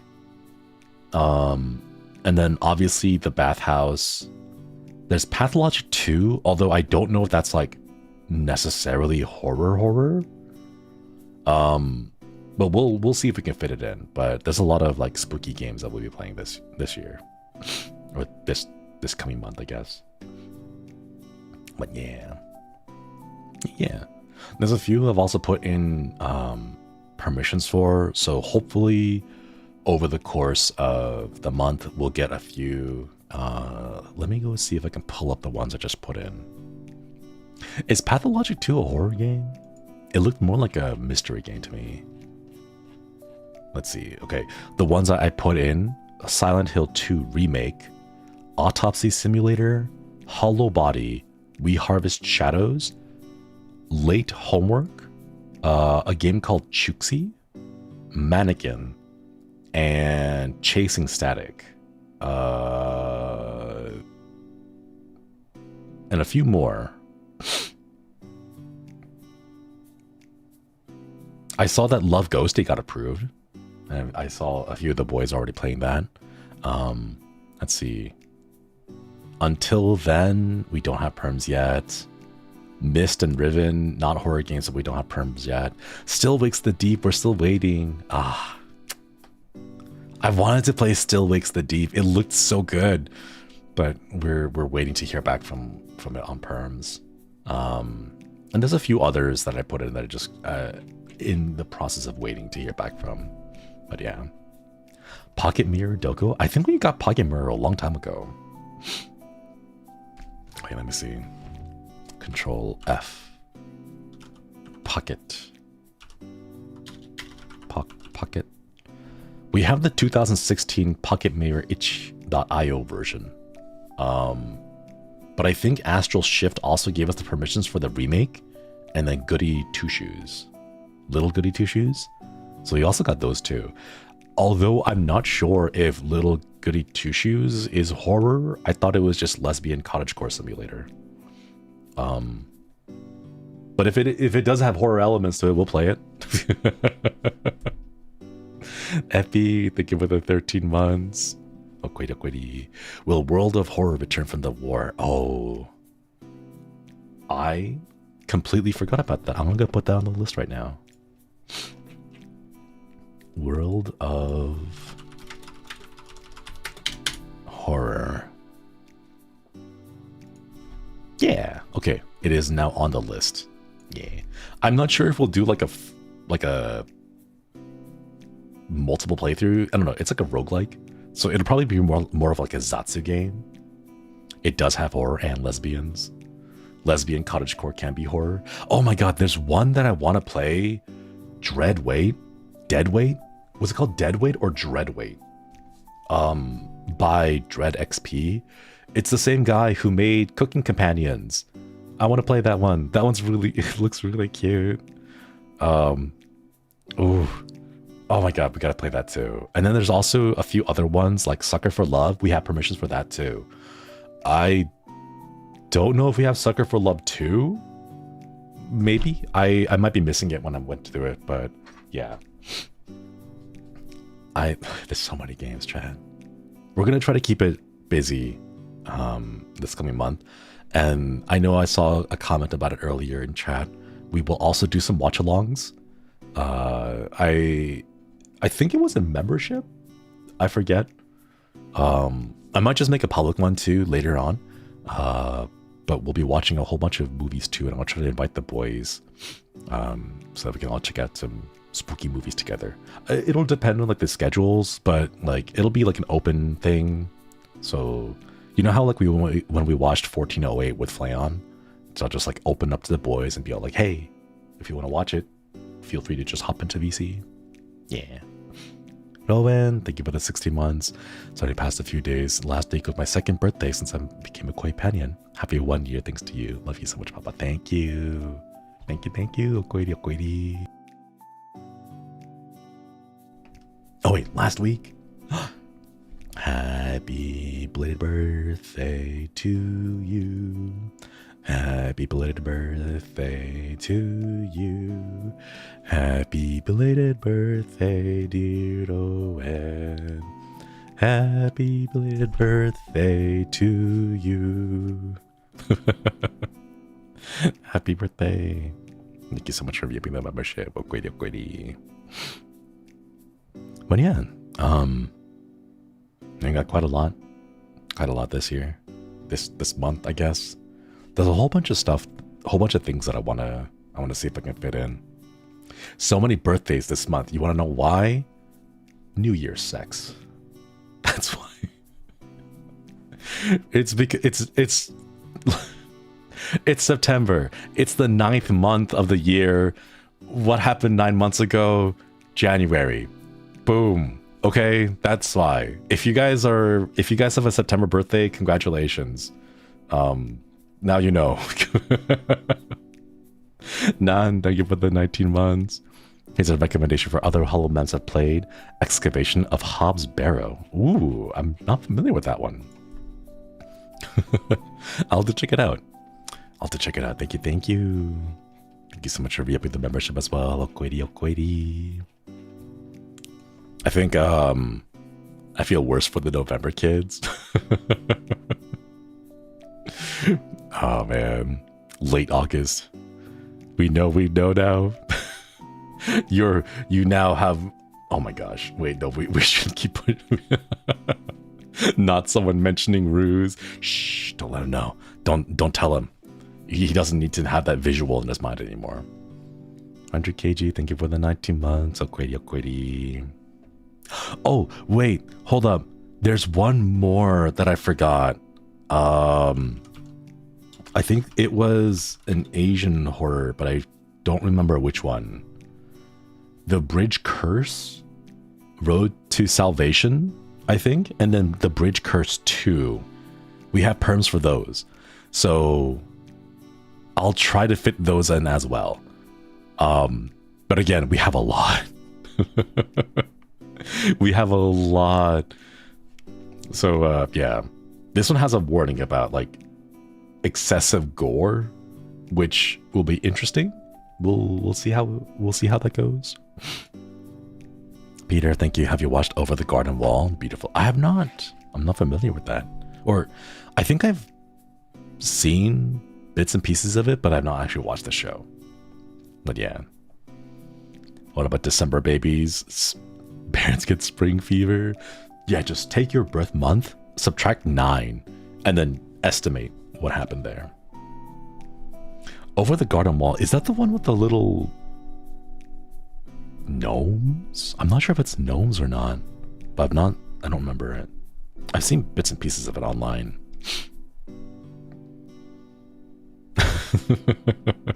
Yeah, the little guys, the little gnome hats.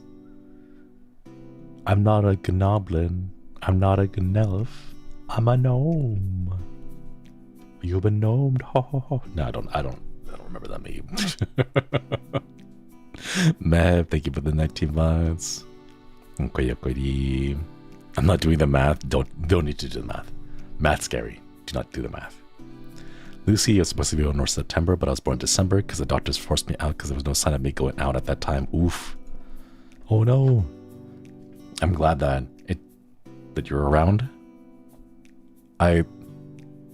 Sorry, I'm not prepared. I don't know what to say in response to that. I'm glad that it worked out in the end that you're here with us.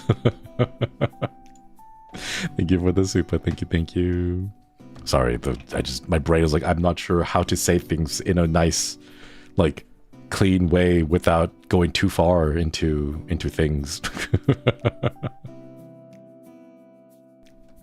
Alphion, thank you for the 13 months. Okwedi. Nice. I don't know. It's not a situation that I'm prepared for. They don't train us for this. You know? Hi, Gerard. Good to see you. Glad you're back. Yeah. Glad I'm back too. It was some time ago, but you played Indie from Arcade Kitten, and those were fun. Start for you to play if you want. Yeah, we can play a few of the indie games too. If we can get perms with those. I think there's like a few more that we haven't touched yet. I put in perms for Arctic Eggs, and we got it because I saw Fauna Senpai playing it, and I think Haka's playing it.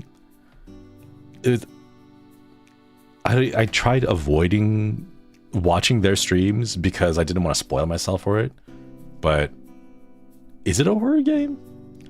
I was recommended to it by some of my friends. They were like, "Oh, you should play Arctic Eggs," and I was like, "What is that?" It's like, it's a frying pan simulator.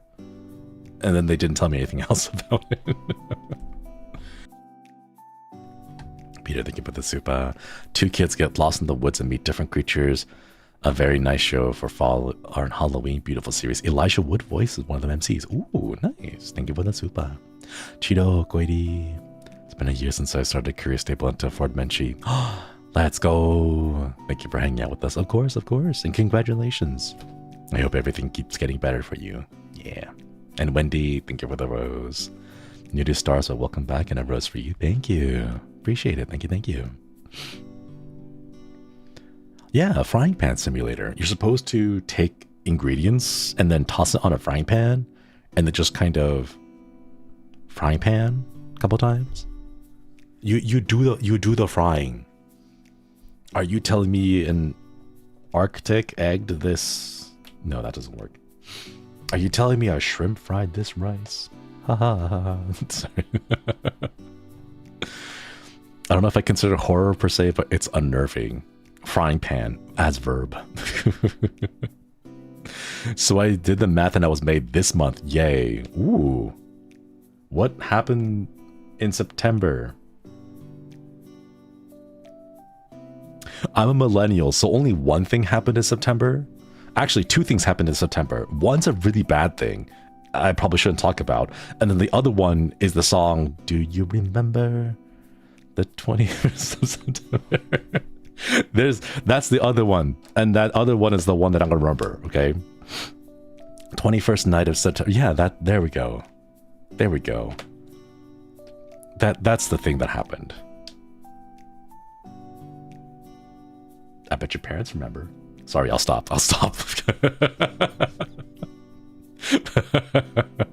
Hey Haka, good to see you. You're still around. Oh my god.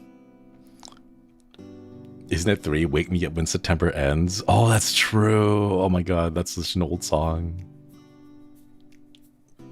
How did it go? I can't hum it actually. I might get bombed if I hum it. I'll stop, he says, like a liar.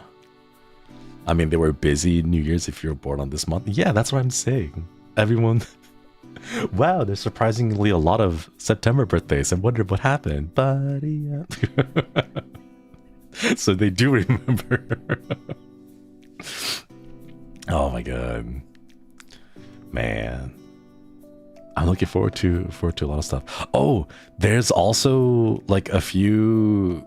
I don't know if anyone knows about this. I try asking all my friends about this, and they have no idea what I'm talking about. Who here knows about the Gregory Horror Show? Because it seems like a cult classic and not many people know about it. I want to do a watch along of Gregory Horror Show because I really remember it and I really liked it. Church, thank you for the super.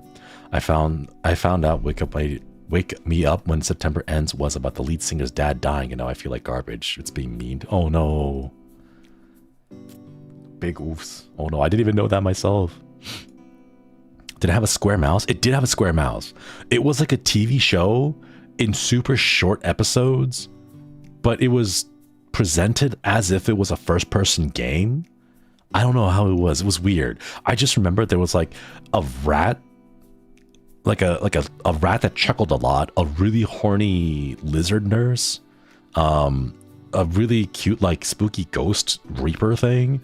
The story is actually really sad.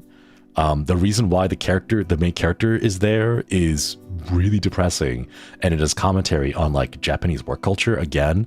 But yeah, it's a trip, but it's a really good trip. Arnovo, thank you for the soup. I did the math in November made. I think I'm a Dia de los Muertos baby. Yeah, let's go. Let's go. What is mine? June 23rd. January, February, March, April, May, June, July, August, September, October. 1, 2, 3, 4, 5. December, November, October, September, August. I don't know. I can't math. Sorry, I can't go backwards. My brain's not working. Culture mishap. Keza and I are glad you're back. I hope you're doing well. Have you looked at the demo of We Harvest Shadows? It's a horror farming sim. I put in perms for that. We're waiting to hear back from it. Hopefully we get it back. Zim, thank you for the super. My birthday's on the 28th, and now I know something I wish I didn't. But on the plus side, Uzumaki is releasing on the same day, so I got that going for me. Let's go. Wait, is Uzumaki Maki, when is it releasing? Is it releasing, or sorry, where? Uzumaki episode 1 will be coming out Saturday, September 28th, 1:30 p.m. JST as part of the fall 2024 anime season, exclusively on Adult Swim. Oh man, wait, hold up. Do I have to pay for that? Do I have to pay for another subscription service to watch it on Adult Swim? Because if we could do a watch along, that'd be really fun. Thank you so much for the 7 months. Okoi, definitely recommend Over the Garden Wall. It's a very sweet series. Ooh, okay. We'll try to fit it in with the busy October that we've got. And ZZZ Real, thank you so much for the 20 gifted memberships. Can we get some hearts in chat for ZZ Real? Thank you. What if we just yo-hoed it?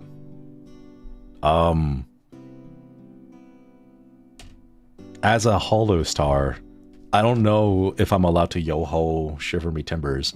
But like, if you want to ahoy, you know, like, I'm gonna do a watch along on my end. I don't know about you guys, but like, yo ho ho and a bottle of coffee.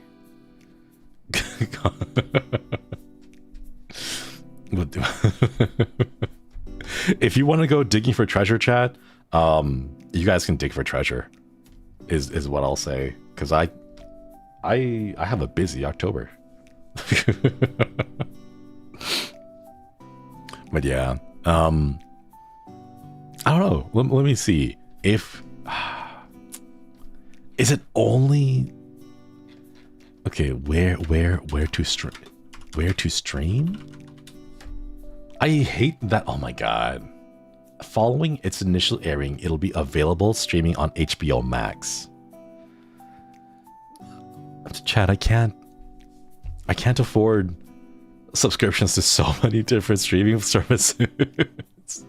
I can't stream on so many different services, or I can't afford so many different services to stream things on, you know?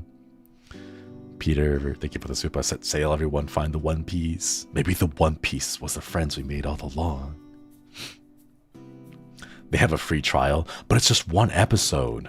That's the thing. I don't know if the free trial goes on long enough to watch all the rest of the episodes, unless we do a watch on just episode 1, which it'll only be like 22 minutes, right?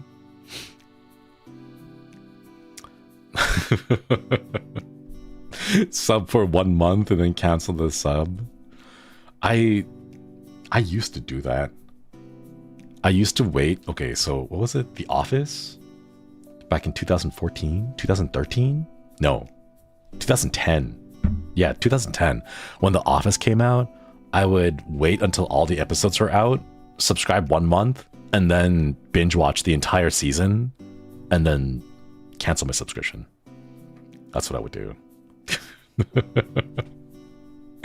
We could wait for all the episodes to come out and then marathon the show. Yeah, I kind of want to just marathon Uzumaki, but I don't know when the entire season will be out, sadly. Canceling is a pain, right? They make it purposely annoying. They do. Like, signing up is so easy, but then when you go to cancel, you're like, please show up to our offices between the hours of like 2:15 p.m. and 2:47 p.m. And when you do, you have to like call ahead and write 20 letters that are all postmarked by the same like day. And oh my god, that's insane. Peter, it'll be 4 episodes in total. Ooh, okay. Maybe it's not too long of a wait. Maybe we can watch it all like, I don't know, by the end of October if it comes up every like once a week. All by design. Streaming services like Immediate X's. No, baby, don't leave. I can change. Oh my god. That line up pretty close to the end of Spooky Month. Yeah, if it comes out like one episode a week, I think we might be able to do like a group watch along of all 4 episodes by the end of October. Or like we can push Spooky Month into November a little bit. But yeah, oh my gosh. Skyrim. I still haven't played Fallout despite wanting to play Fallout. I want to play Fallout now. But no, we must wait. There's a whole bunch of stuff that I want to do too. Spooky Month ends when the Christmas music plays. Like, as soon as the bell, or as soon as the clock chimes for midnight on October 31st, like instantly you hear like the ice cracking and Mariah Carey's voice starts echoing through the halls. And then every single turkey is like, do you sense the disturbance in the air? It is coming. She cannot be stopped. I can hear Mariah defrosting already. No. Man. Depending on who you ask, Christmas has already started. There's a couple of places, like a few grocery stores nearby, that have like a mixture of Christmas. Like, they have like, it's spooky, right? It's like all Halloween stuff, right? But at the top, where the wall meets the ceiling, they're already setting up the wreaths and like the little streamers, the green streamers and the red streamers. They're already setting that up. They're encroaching, right? Oh my god. Someone mashed up Shika Noko Noko with Mariah Carey. No, she's becoming too powerful. Too powerful. In the Philippines, we start Christmas decoration and Mariah Carey Christmas songs in September. Oh my god. The sound of her defrosting is a death knell for turkeys everywhere. I saw some Target had some Xmas flavors in the grocery section. Like, stop. They do. Oh my god. It can't be stopped. It can't be stopped, chat. I've already seen Christmas decorations creeping in the corners of the local Target. That's what I'm saying. That's what I'm saying, chat. It doesn't stop. It's already here.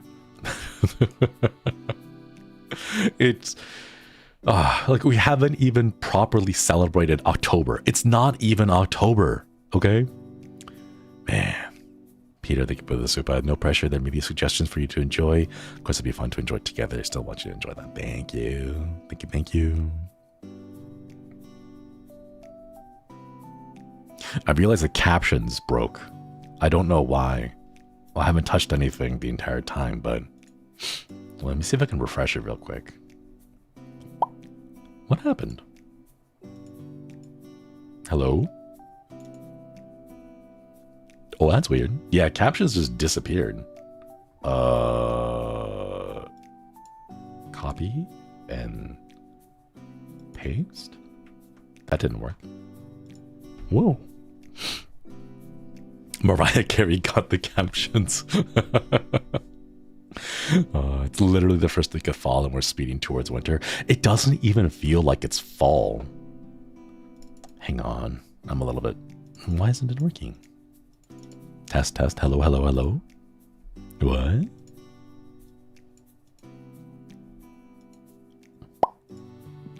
That's weird. Why is it doing that? Okay, hang on. Test? Sorry, chat. I think the captions just disappeared. I'm not sure why they're not coming back out. Hello?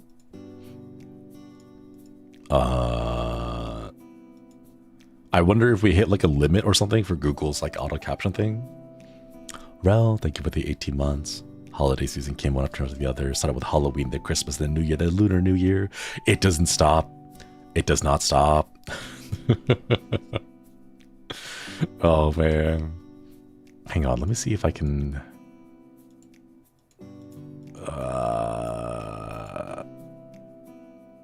Oh, there we go. Why? Well, okay. Nice. Cool, it's back. Yay, let's go. Like, scoot down a little bit.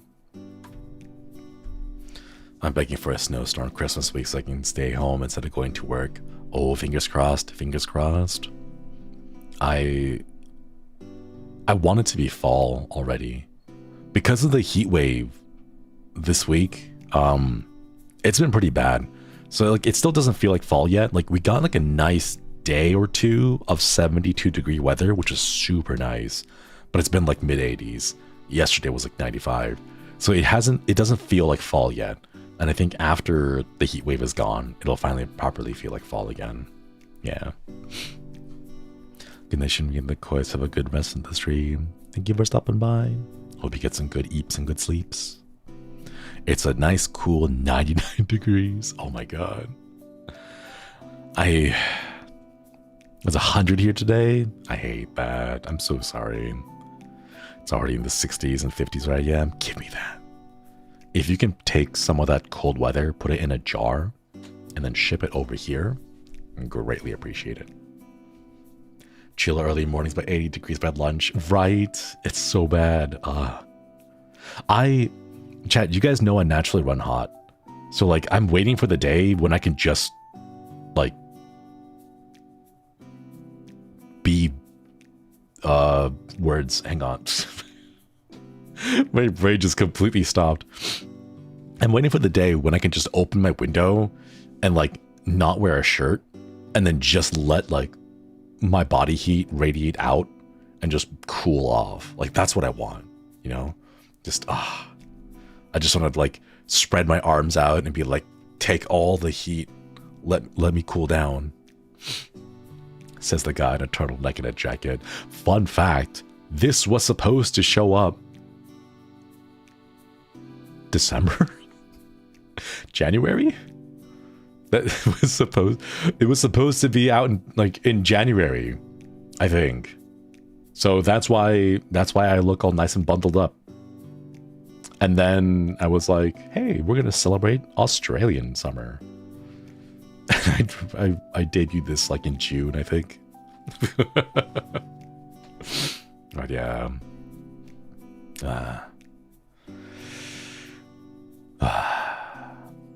It's weird that I'm jealous that everyone loves fall so much. I associate fall with bad things as my second least favorite season. Oh no. You have to like overwhelm yourself with pumpkin pie, with the spooky jack-o'-lanterns. I think the best way to do it is if you have something that is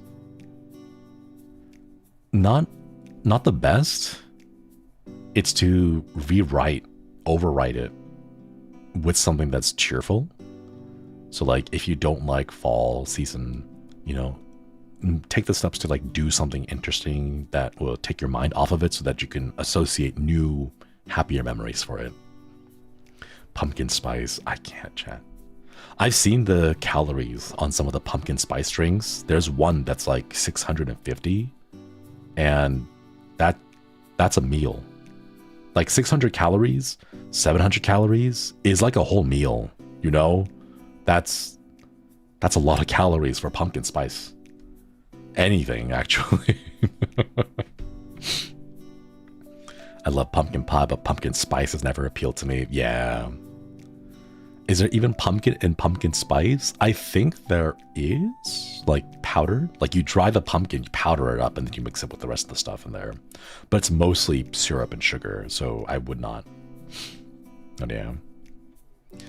Forget that I might as well make pumpkin spice at home. Exactly. No, it's just the spices. It's very artificial. If I'm gonna consume microplastics, it might as well be 600 calorie pumpkin spice drink. What was that meme? My grandfather full of lead. No, my grandfather full of asbestos. My father full of lead. And me full of microplastics. Yeah, and we're like, everyone's like powered, like I don't know, Captain Planet style, like fist in the center, like, yeah, with our powers combined, we are very unhealthy. Microplastics, baby, right? This is why millennials look so good. This is why millennials are aging amazing, because we ate so much microplastics when we were in our prime that we're preserved. Our youth has been preserved. That's why we look so good, you know? Peter, thank you for the super. We're making pumpkin spice candles at work. one pumpkin spice candle, I love it. I love the smell of pumpkin spice. I love the smell of pumpkins in general, right? But having to make hundreds and hundreds of candles, that would drive me insane. Like that, I could not. My nose, I get headaches if I smell things that are too strong. Like perfume, I would prefer if someone like use perfume, they use it very sparingly because I get headaches. But like the idea of having to make that many candles, oh my goodness, I cry for you. I hope you have something to like plug your nose. Self-mummification. It's all the Flintstone vitamins. People who have microplastics in them are cowards. Talk to me when you eat the macroplastics. What was the meme? It was like, ooh, holds up spork. I am the penguin of doom. Eats plastic spork. Oh my god. Microplastics and Twinkie preservatives. Man, fall isn't real in California anyway. We have summer and less summer. True. Peter, thank you for the soup again. Pray for my nose. My dirty of laundry reeks of pump. Oh no. That's right. The scent gets trapped in your clothing. Oh no, that's horrible. I'm so sorry. That's really rough. I wouldn't be able to handle it. Like, work ends and I'd be like, oh, I can finally get out. But then you leave, you get in your car, you sit down, and then like the puff of air happens, and then your clothes just smell like pumpkin. That's too much. I would get a headache. Max Uwu, thank you for the 15 months. The explanation for my perpetual baby face and being mistaken as younger than I actually am. Microplastics have preserved my youth. I still get carded. You see this? You see this face, chat? You see that? No wrinkles, smooth. I still get carded. Like, I don't know. I don't know when I'm gonna get carded, but like to this day, I still get carded every single time I go. They'll be like, "You're just a really tall high schooler," and I'm like, what?" And then I showed them my driver's license. And then they're like, "Oh, I'm sorry, sir. Your year starts with a 1. I don't think anything's gonna hurt more than being called out as someone born in the 1900s. Like, that's the one thing that, like, forever will still hurt. You know? Like, people born whose year starts with a 2, they're like 24 now, you know? Oh my god. But you know, if microplastics keeps me looking young, I'll keep it. I'll take it. There's no way to get rid of them anyway, so I'm stuck with them forever, you know? What was it? Like, there was this crazy conspiracy theory that I saw online that says if you want to get microplastics out of your body, you should donate blood, because the idea is you donate like blood constantly to get the microplastics out so that your body's bone marrow creates new blood or something. And like, so many people saw that and were like, no, that's not how the body works. But like, that was a conspiracy theory that you can get rid of microplastics by just donating away your blood, you know? No, Shinri, they're gonna take this out of context. Okay, chat, it is a conspiracy theory. It's not how it works. Don't do that. Bloodletting, basically, no, don't do. We have modern technology, we have science, we have medicine, we have information. Please do not practice bloodletting. And no, leeches also count. Don't do leeches. I mean, if it gets people to donate blood. That's one way to get more blood donations. I mean, Red Cross, if you want to take that idea, go for it. But I don't want to be held responsible for it. Hey, do you want to get rid of microplastics from your blood? Why don't you come on downtown here to Red Cross and donate some blood? Or they have to use a different word. They can't use donate. Do donate blood though. Yes, absolutely do donate blood if you're able to. I believe there are some like weight thresholds. Like if you are severely underweight, they will highly encourage you not to donate blood. If you have certain illnesses, you can't donate blood. Like if you have like bloodborne illnesses, like obviously, but like please do check if you are able to and you are healthy enough for it. Consider donating blood. It definitely helps. There are medical leeches used for their blood thinning properties. Okay, those are medical leeches. Okay, it's like the same people who are like the hot new fad in the 1960s. Here's how to lose weight: eat tapeworms. Don't do that. Like, don't, no.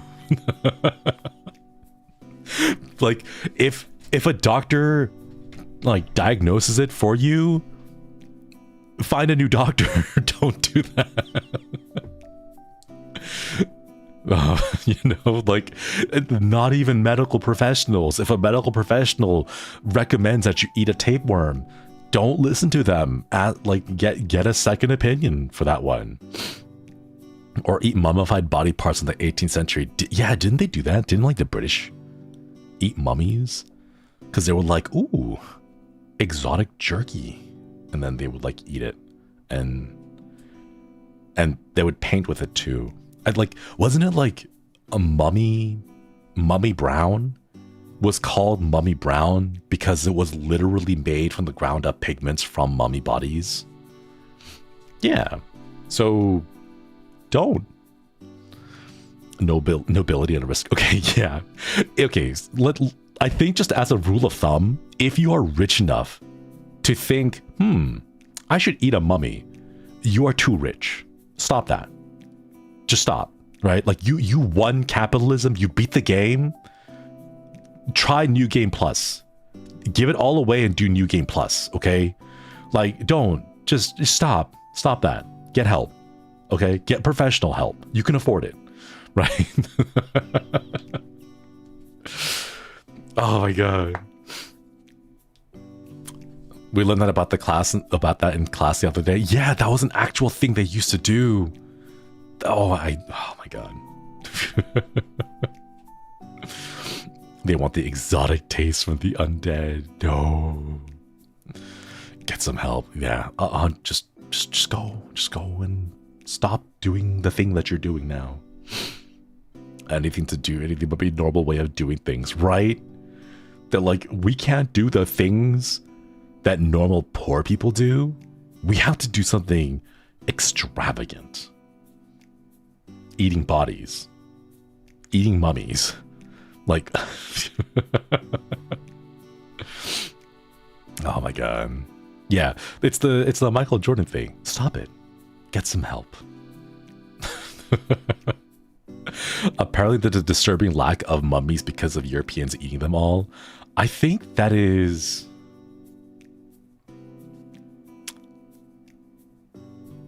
a thing that has happened. I wonder how many other things that were less well documented were eaten by rich people before someone was like, hey, maybe we should be writing this down and preserving it for the future, not eating it. It makes you wonder, you know, like how many other ancient artifacts out there did we eat because we could? Yeah, dodo birds, right? We ate dodo birds to extinction, like literally. Are the British eating the microplastics too? No, they're not. Maybe that's why they're like, oh, mummy jerky was made before microplastics. So if I want jerky that is free of microplastics, I can eat mummy meat. Like, isn't there like a whole bunch of shipwrecks that are currently from like World War I believe, and like World War I and before, like the Ironclad and stuff like that, where scientists are actually getting licenses and permits to go harvest the metal from those ironclad ships pre-World War II, because they are the only source of metal that is not irradiated with radiation post the nuclear bombs. Like, you can actually get that metal that hasn't been exposed to radiation because of that. So like, maybe they're like, I don't want lead, I don't want asbestos, I just want preserved human meat. And the purest human meat that I can eat is mummies. Shinri, are you British? Do you want to eat mummies? No. I'll stick to my rocks. I'll stick with my rocks and minerals. What money can get you a lot of things. If you have enough money that you can eat people, you shouldn't have that much money. Like, full stop. There should never be an amount of money that opens up the opportunity for you to eat mummies. Okay? Suddenly, Shinri eating rocks doesn't sound so bad. What's wrong, Shinri? You've barely touched your mummy soup. Oh no. There's little fingers in there.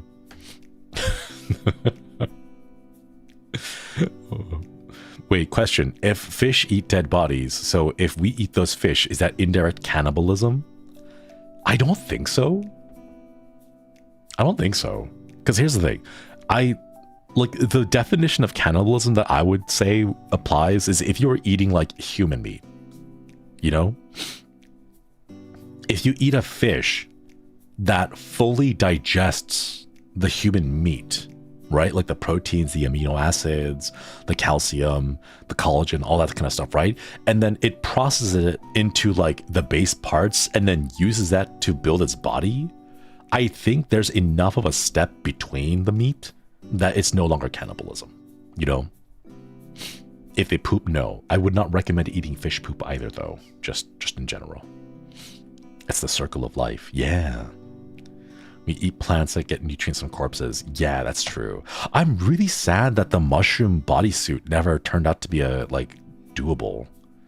I remember, like, a long time ago, 2013, like, when people cared about TED Talks before they became a sham.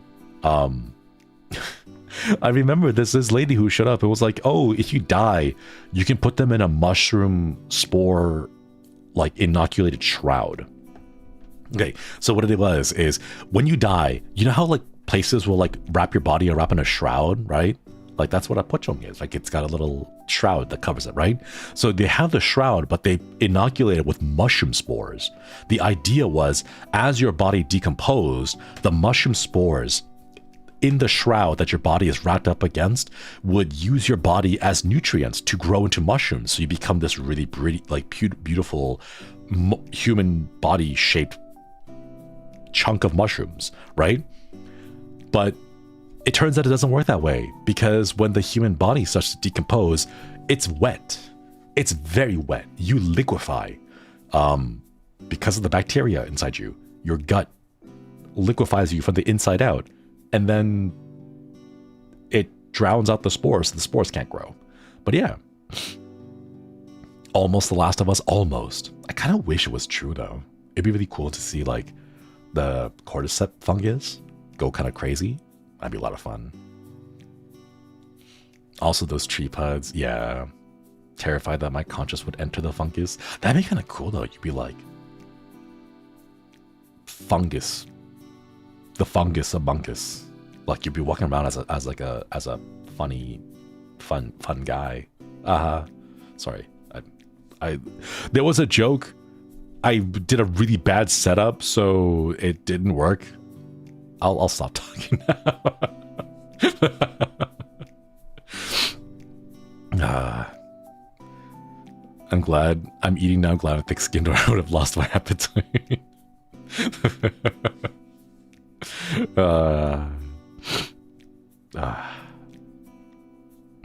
It's good to be back, chat. Cordyceps got to him. I asked Mana-chan how crazy I could go for my outfits, and shortly afterwards, we got a ping that was like, you are not allowed to ask for these types of outfits that, like, do too many crazy things. And I was like, oh, did staff make this rule because of me? But yeah, there's like a there's guidelines now on what we can and can't ask for. Yeah. That's we can't have Taco Shinri that was spoiled way back when. Oh my god, that's right. You guys saw the spoiler. The Taco Shinri. Man.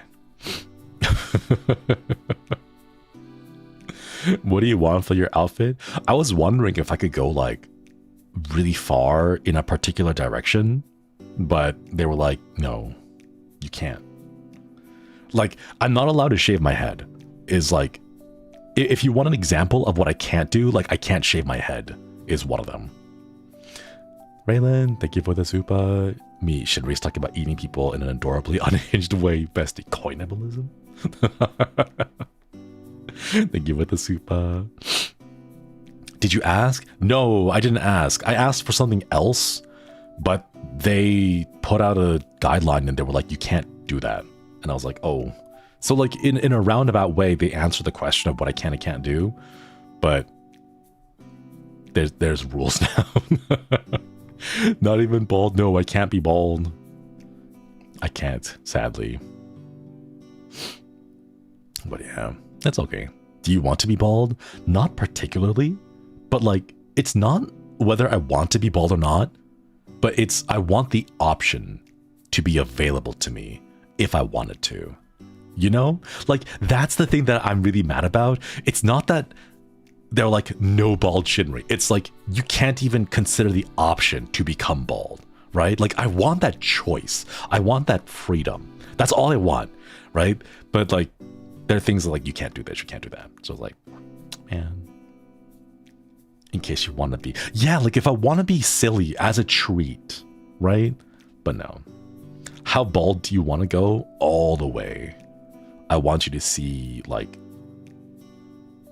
the smooth brain. Like that's how bald. But yeah.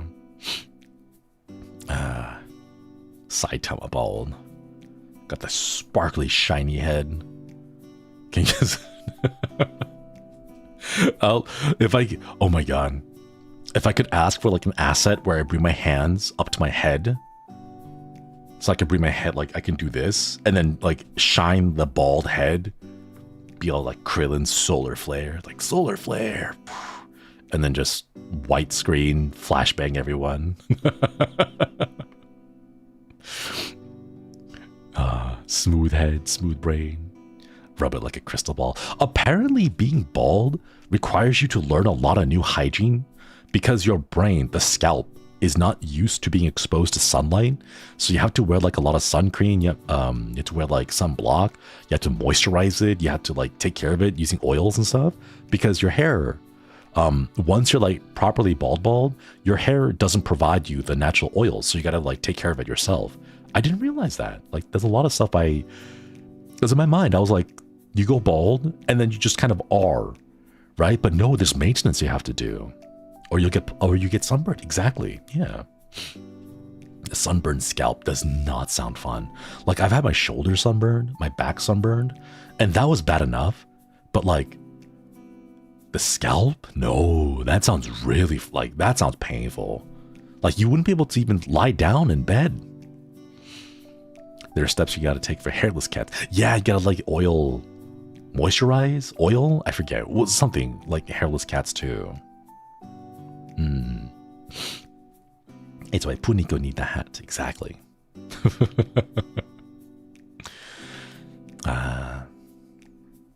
Coconut oil. Isn't that weird, Chad? Coconut oil? Like, who would have ever thought?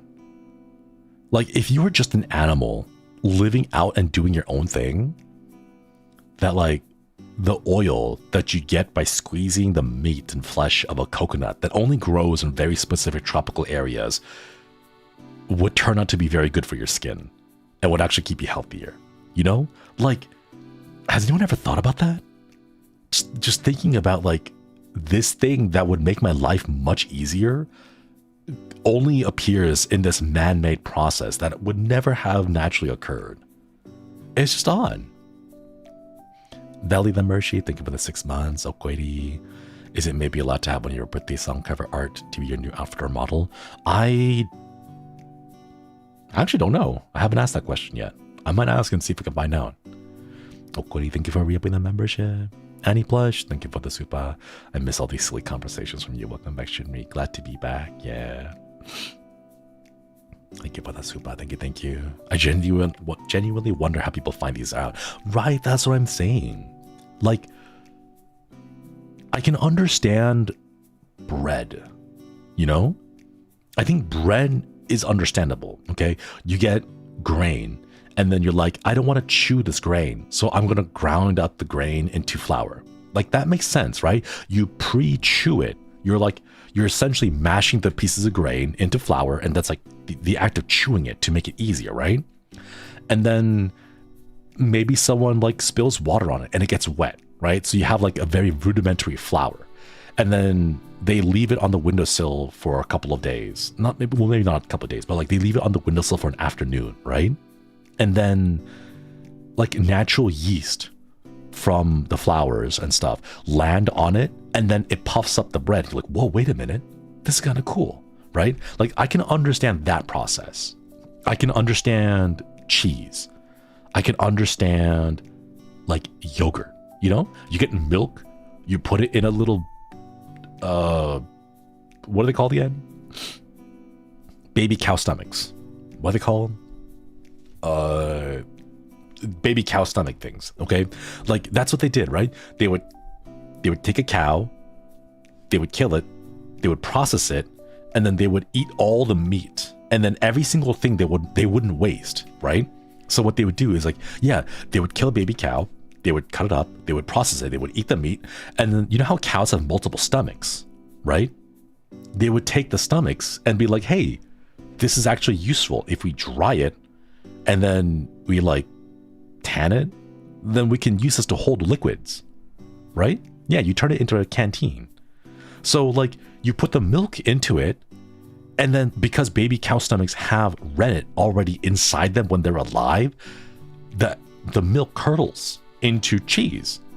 And you're like, because you have it on like a pouch or something, right? Or maybe you put it on like the side of a horse or something, right? And you're just kind of walking, it's constantly shaking, it's being churned up in there.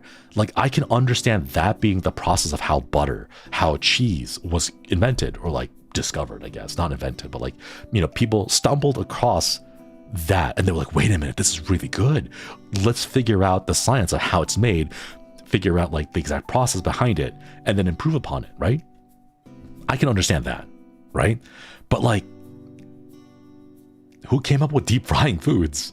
Who would ever come up with the idea of taking olives and squeezing them and getting the oil and then heating up the oil and then taking a piece of meat, dipping it in an egg, putting flour on it, dipping it back into the egg, and then putting breadcrumbs on it and then dunking that into the now boiling pot? Like, there's so many steps. How did you even get to that step?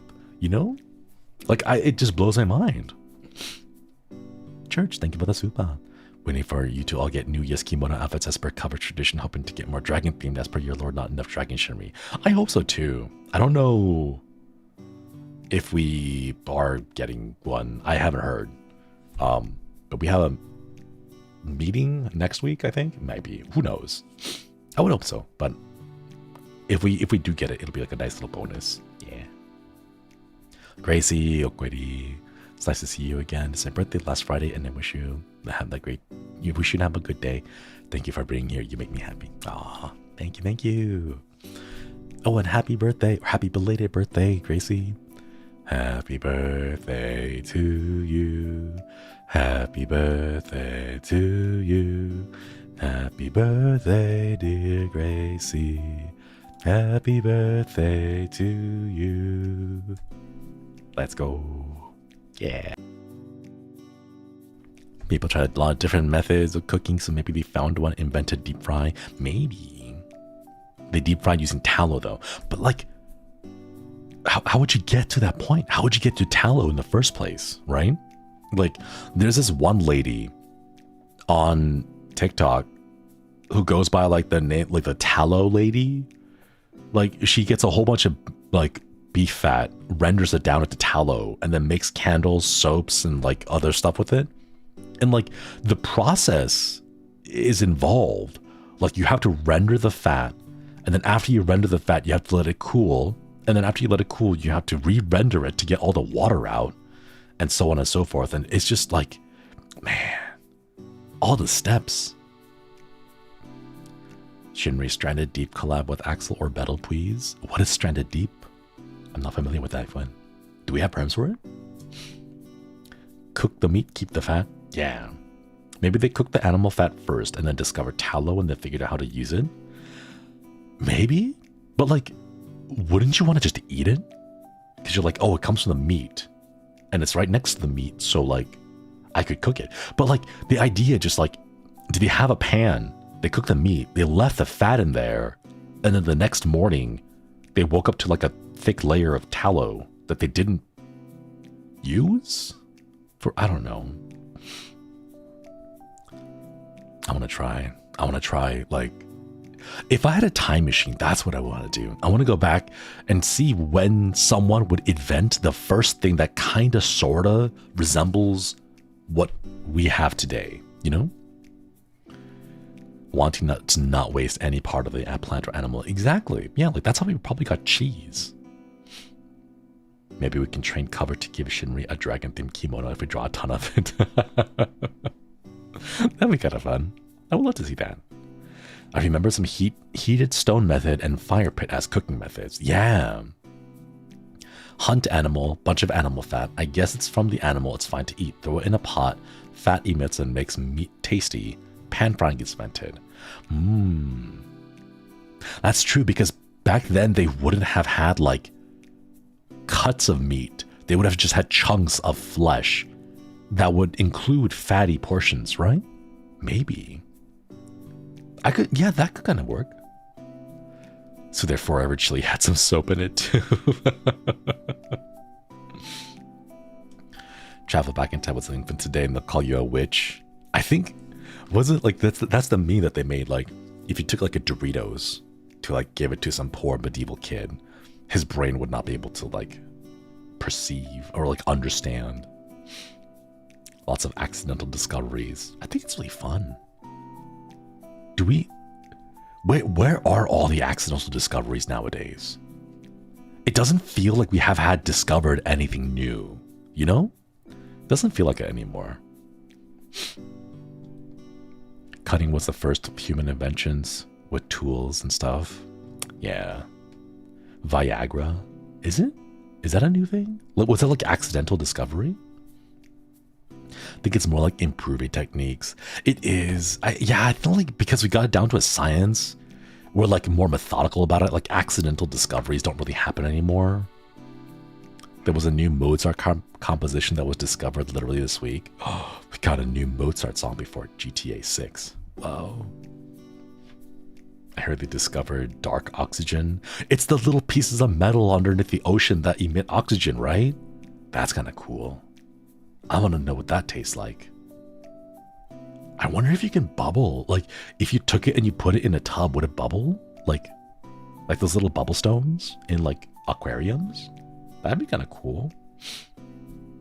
Viagra was originally going to be for high blood pressure, but it turned out it had special side effects. Ooh. That's kind of cool. That reminds me, I recently saw eating grasshoppers apparently can help you with hair and your sexual performance. Like, I think I saw a little bit of it on like a YouTube thing where like if you eat grasshopper, apparently there's like a study that's like, yeah, eating grasshoppers helps with this. Progress is not a linear formula. The more advanced technological based society is, the more it needs to go to maintaining its baseline. Do you know what they need to do? Make new candies. They need more candies. I know I said it already, but like we need new candies, chat. I am tired of seeing the same, like, oh, it's a Snickers bar. Oh, it's a Hershey's bar. Oh, it's Mars. Oh, it's like, where's all the new candy? Where's the new drinks? You know, it's just Baja Blast this, Baja Blast that. Like, stop putting Baja Blast into things and Baja blasts out some new ideas, you know? Like, it's the same thing. It's been the same thing since I was a kid, all right? Like, the only thing that's changed is, like, Necco wafers. They still exist, you know? Like, we have not moved past it. Oh, man. Man, that's the only thing they know, right? Baja Blast catching strays. They have Baja Blast ice cream because instead of making a new flavor, they would rather just stick with the same thing and rehash it. Okay? That's why we have so many remakes nowadays. Oh, do you like this movie from your childhood? Congrats, it's a remake. Congrats, it's a remake, but live action now. Like, just make something original. Make something new now, you know?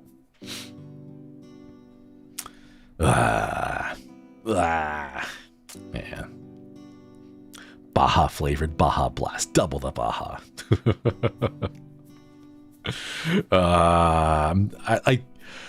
This can't be it. It feels like we are approaching singularity and it's gonna be the same rehashed remakes of the exact same IPs, exact same movies, exact same games.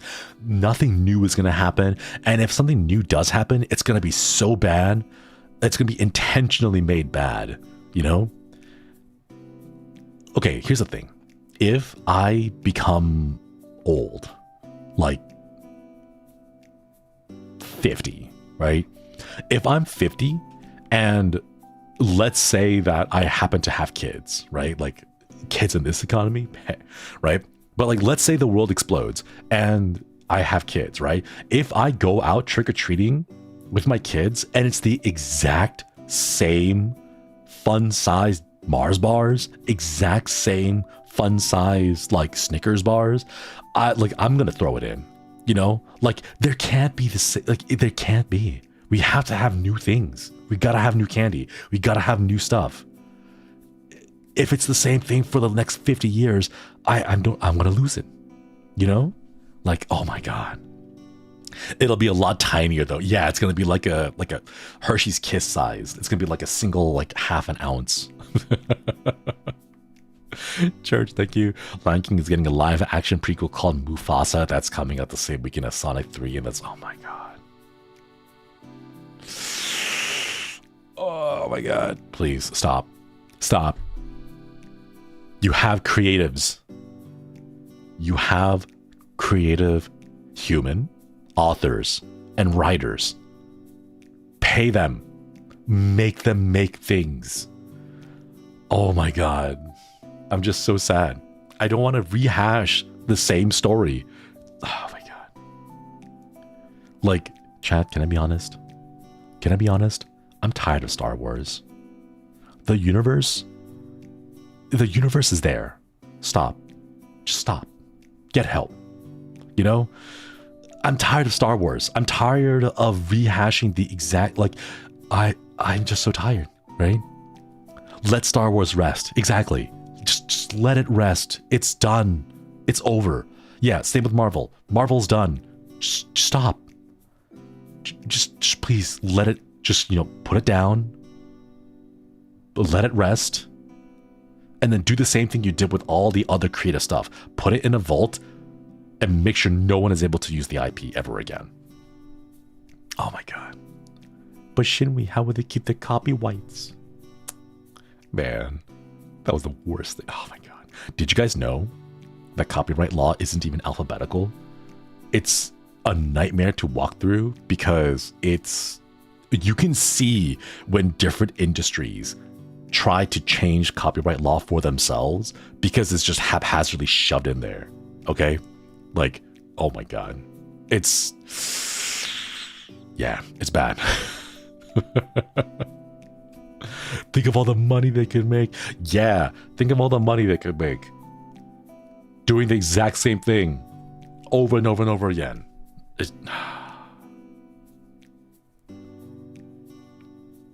Oh, it's supposed to be an easy and nice welcome. I'm not gonna get mad, chat. It's cool. That bad? That bad. It is that bad. You say you don't like rehashing things because you're always rehash this topic. Checkmate. Well, actually. Why make new IP when old IP has nostalgia factor and make big monies 20 years ago? Yeah, honestly, it's like part of it is the consumer. The fact that they keep buying it encourages them to keep making it, and it's like, what did they say? Vote with your wallet? Like, that's a thing. Buying a product is saying, I like this. and I would like I like this, and I like the direction that your company is going in. So I'm going to give money to continue supporting it, right? Voting with your wallet is a real thing. So if you like, it feels helpless, but that's kind of how all things feel at the beginning. The movements start small. They always start small, right? But over time, they grow and they grow and they grow. And then at some point, some people get it. Some people will get it and be like, I don't like this and I'm not going to buy it. And then a product debuts to 600 players in the first week and then gets their server shut down a week later. You know, like voting with your wallet is a real thing.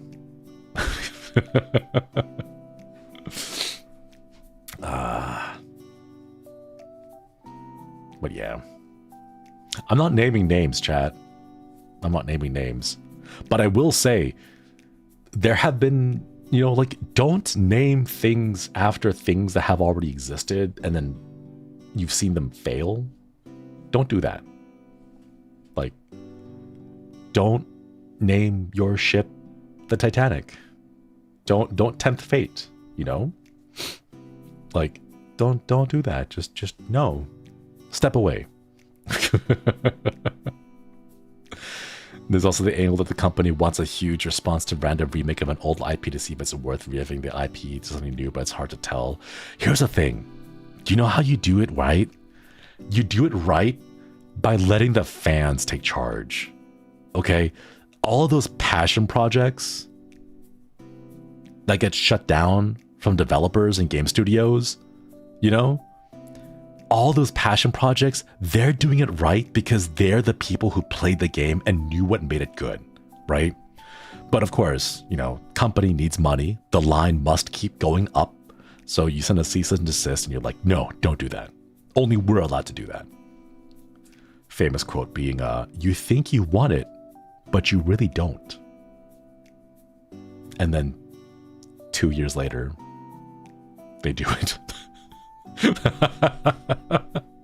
There's a small group of people who will understand exactly what that line is from and what game company it's referencing. Yeah, that was an actual quote. You think you want it, but you really don't. Actual quote. And then later they did. And it's like, if you just listen to the fans, if you just listened to the fans who know what makes a good thing good, you know? Ooh. Man, that's what I kind of hope Henry Cavill does for the Warhammer stuff. He is such a geek. It's really fun listening to Henry Cavill just like, because like I don't know anything about Warhammer, right? But like listening to the interviews where he just goes on like a spew of Warhammer stuff, right? That's like, man, you know he's got the passion for it. You know he has like he grew up with it. He has great memories with it. He's got into fights. That's the thing. If you get into like blood wars with your best friend over a franchise, you know you're passionate for it, right? Like I used to have a friend who like, I don't follow the series now, but like we used to get super into Halo because he had the Xbox and we played split screen Halo multiplayer on the couch. And like, we got so into that, right? Like we literally fought and had like 2-week-long segments in like the school year where we would just straight up not talk to each other because we got so passionate. I forget what even it was about, like whether the Covenant were like good guys or they were like misled by some big thing or whatever. I don't even remember, you know, like wars were fought, you know? Do you still talk to this friend? He moved to Portland, Oregon, and then became a hippie. And then I don't think he touches like electronic devices ever. So I lost touch with him like a decade ago. No, wait. When did I graduate high school? Almost 2 decades ago. No, wait, no, not almost 2. Yeah, almost. We're approaching 2 decades ago. But yeah. The last thing I heard was that he was doing some nature reserve thing in the forest, and he became like super wildernessy, like Tom Bombadil-esque beard and everything. Like he became a forest wizard is like the best way I can describe it, you know. Like that. And then he just doesn't use social media from the last thing I heard. So like, yeah, he became a druid. Exactly. I also just tangentially, everyone has told me that I pronounce druid wrong. Is that how you pronounce it? How do you pronounce druid? I don't know. Oh my god, he became a forest wizard. Did he marry a moose? I think he became a moose. Tom Bombadil or Radicus the Brown. He was more like Tom Bombadil. I know he likes to... wait. As an idol, I don't think I can say it, but let's say he is friends with Puff the Magic Dragon. That kind of a forest wizard. Druid. Yeah, it's druid, right? That's what I say, druid. So like, yeah, druid. Druid? That's more Radagast. Doesn't Tom Bombadil literally like smoke in the movies though? That's Oregon from you as someone who lives in Oregon. Maybe that's why he moved there. Maybe that's why he moved. He would have loved Baldur's Gate 3. No, not Druid. Druid. Druid. I'm just gonna pronounce it the way that I do. Tom Bombadil was never in the movies. Wait, okay, maybe I am thinking of Radagast then. Isn't in The Hobbit, was it Radagast that he met? That Gandalf met in the forest? The one that like blew the smoke boat? It wasn't a smoke wheel, it was a boat, I think. That was Radagast? Okay, yeah, then that's Radagast. I'm thinking of Radagast then. Thank you for the correcting me. Radagast the Brown. Yeah, okay, he's more like that then. Not gonna lie, I keep reading the subtitles in a way to put druid to assume you were saying it right. Dreary.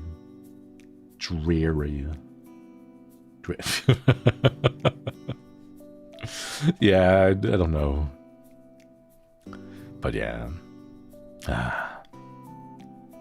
Vale, thank you for re-upping the membership.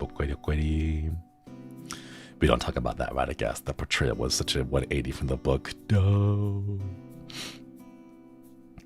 I saw a thing that was like a compilation of all the characters from like the original. Oh my god, wait, hold up. Wait, my brain just jumped like 3 topics while staying in the whole movie thing. I hate the trailer for the Minecraft movie. I hate it. I hate it so much, okay? I am sick and tired of the main character, like, kid, okay? You know, the whole, okay, like, everything, like, the graphics, abhorrent, disgusting, right?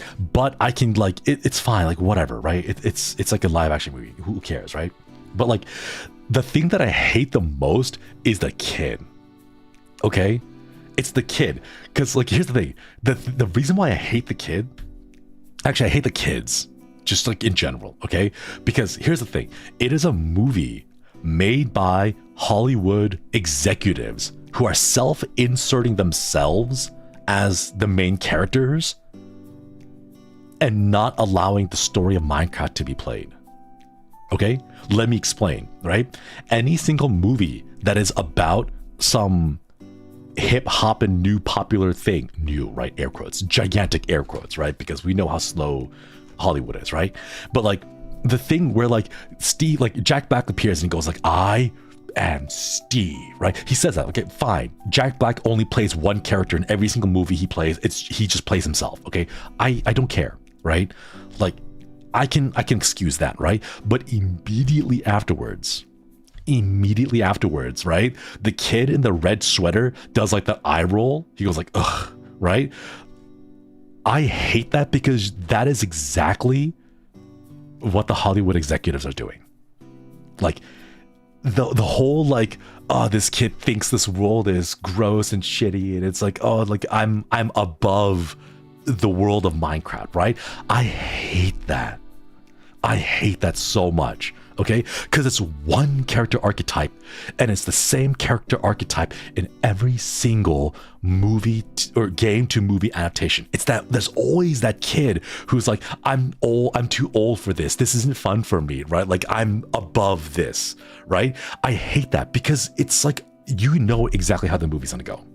Right? The kid's gonna go and be like, oh, I'm too old for Minecraft, right? It, like, maybe he's not gonna say those exact words, but the attitude is, I'm too good for Minecraft, right? I don't understand these petty little games that you're playing because it's silly, right? And then soon in the middle of the movie, he's gonna have a change of heart, and he's gonna be like, wow, I love Minecraft, right? Like, you know exactly what the movie's gonna be about.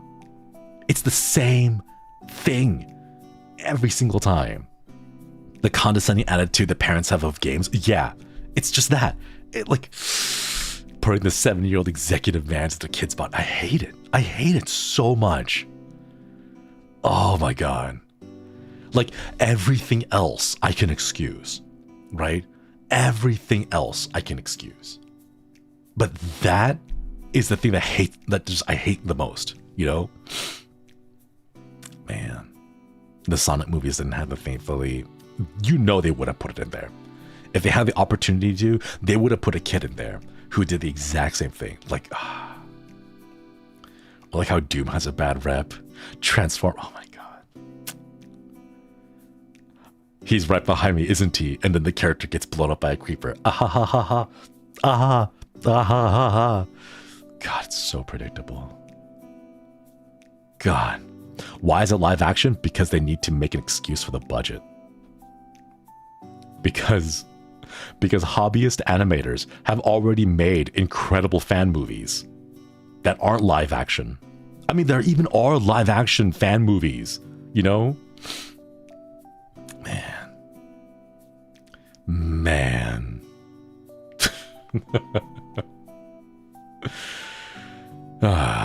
But this is why I hate movies based on other IP that are not like loyal to the source material, because it's just shitty fan fiction.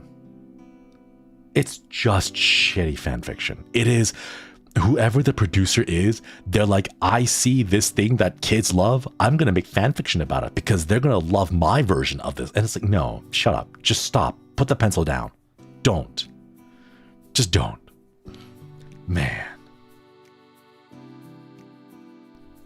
Sonic 3 is going to be so good. See, Sonic 3, I think Sonic is doing well because they listen, you know? They listen and they pay attention and they're like, yeah, if we do it our way, the fans are going to hate it. And there is a huge established base that loves Sonic and grew up with Sonic that we should probably listen to them, you know? And it's like, they listen and they do well. Wow. Who thought? Who would have thought, chat? Remember what they wanted Sonic to look like? Oh my god, ugly Sonic. That, could you imagine what Tails... Could you imagine what Tails and Knuckles would have looked like if they kept the ugly Sonic design?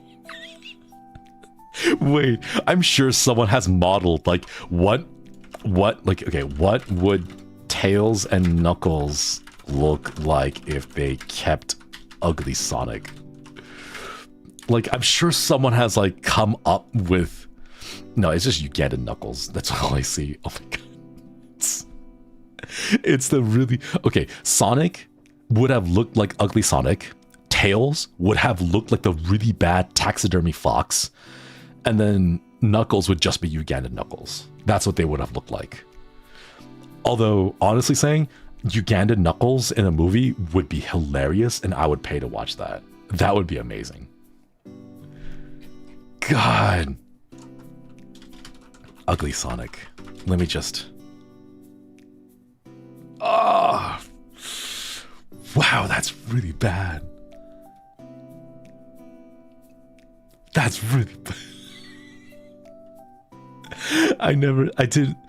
oh my god. Oh my god, I didn't realize. Like, I knew it was bad, but then like reminding myself of how bad it was is just painful. Why does he have human teeth? Why does he have oh my god. Yeah, the teeth. The teeth. Why does he have human teeth? Oh my god. Dangerous, chat. It is dangerous.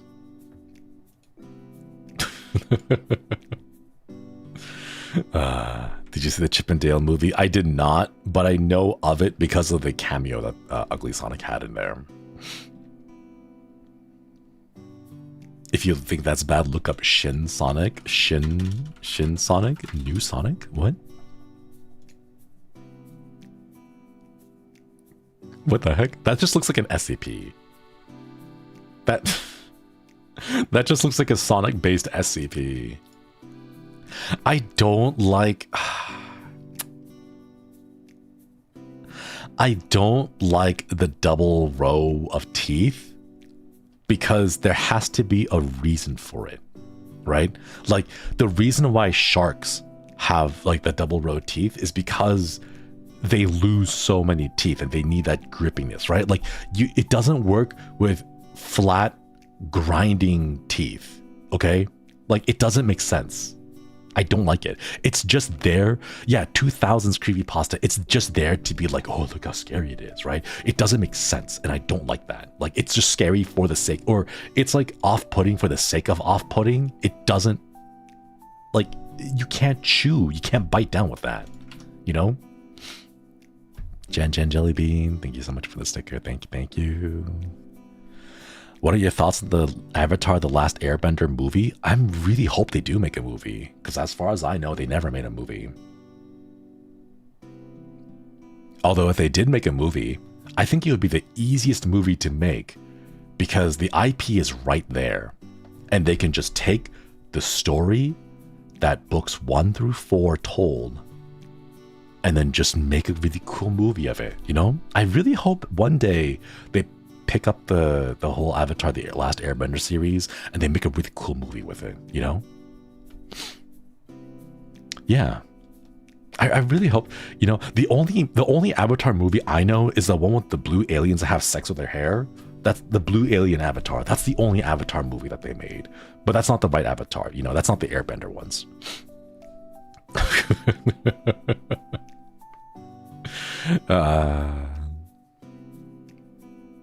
It's good to be back, chat. It's good to be back. Anyways, chat. It's 9 p.m. and I have to go get some food. Yeah. Avatar dances with Smurfs. I try not to think of Dragon Ball Evolution. I heard little pieces about Dragon Ball Evolution and how like the actors are tricked and they're like Stephen Chow or something, like a really big name director was gonna be on it or like produce it, and then everyone's like, whoa, let's go, and then they were like duped and he never was actually part of the team or whatever, and then they got like tricked into joining the thing. Choco Milk Tea, thank you.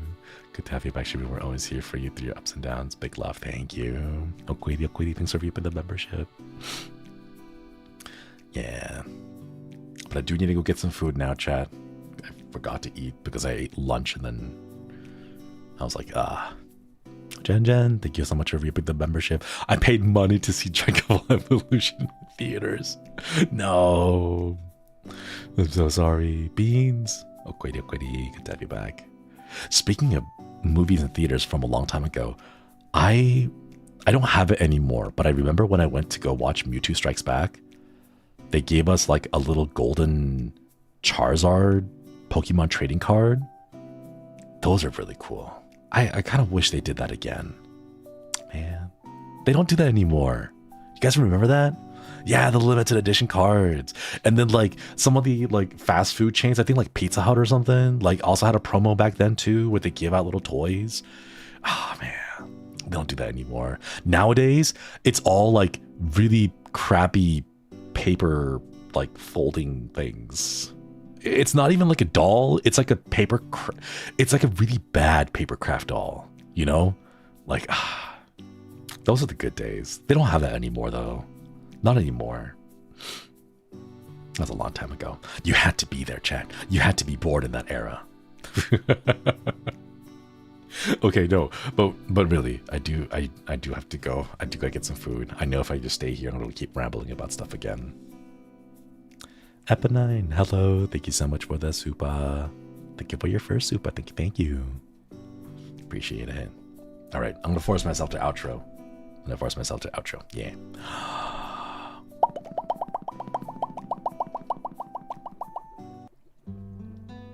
Why are the bubbles so quiet? I don't know why the bubbles are so quiet. I might have accidentally like changed the setting that I don't know. But yeah, I'm gonna words chat. Sorry, it's been a little bit. Tomorrow I'll probably try to stream something. I don't know. But it'll probably be a gorilla as well. On the 27th, I think. I won't be streaming on the 27th, but I have been invited to do a little collab with a couple of indies. Unfortunately, it's for a game that we don't have permissions to stream. I think it's called Lockdown Protocol or something like that. But I'll make a tweet about it and I'll retweet the indies and I'll be streaming with them. I think Fleon and I will be there. So we'll do like a little collab then as well. But for now, just keep your eyes on Twitter and then check YouTube if there's a waiting room or not.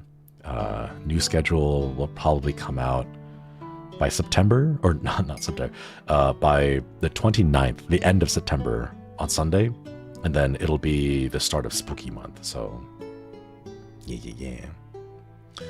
Thank you all for stopping by. I really appreciate it. Feels really good to be back. Twitter mobile is broken. I barely get the tweets. Oh no, I'm so sorry.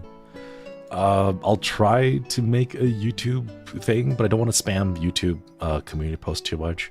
But we'll see. JS Pancake, thank you so much. Thank you. Upgrady. Oh no, wait, the music is almost done and I don't have anyone to raid. Give you a minute. Who's streaming right now? Ruse. Okay, we'll send you over to Ruse. He's playing Grim Lord.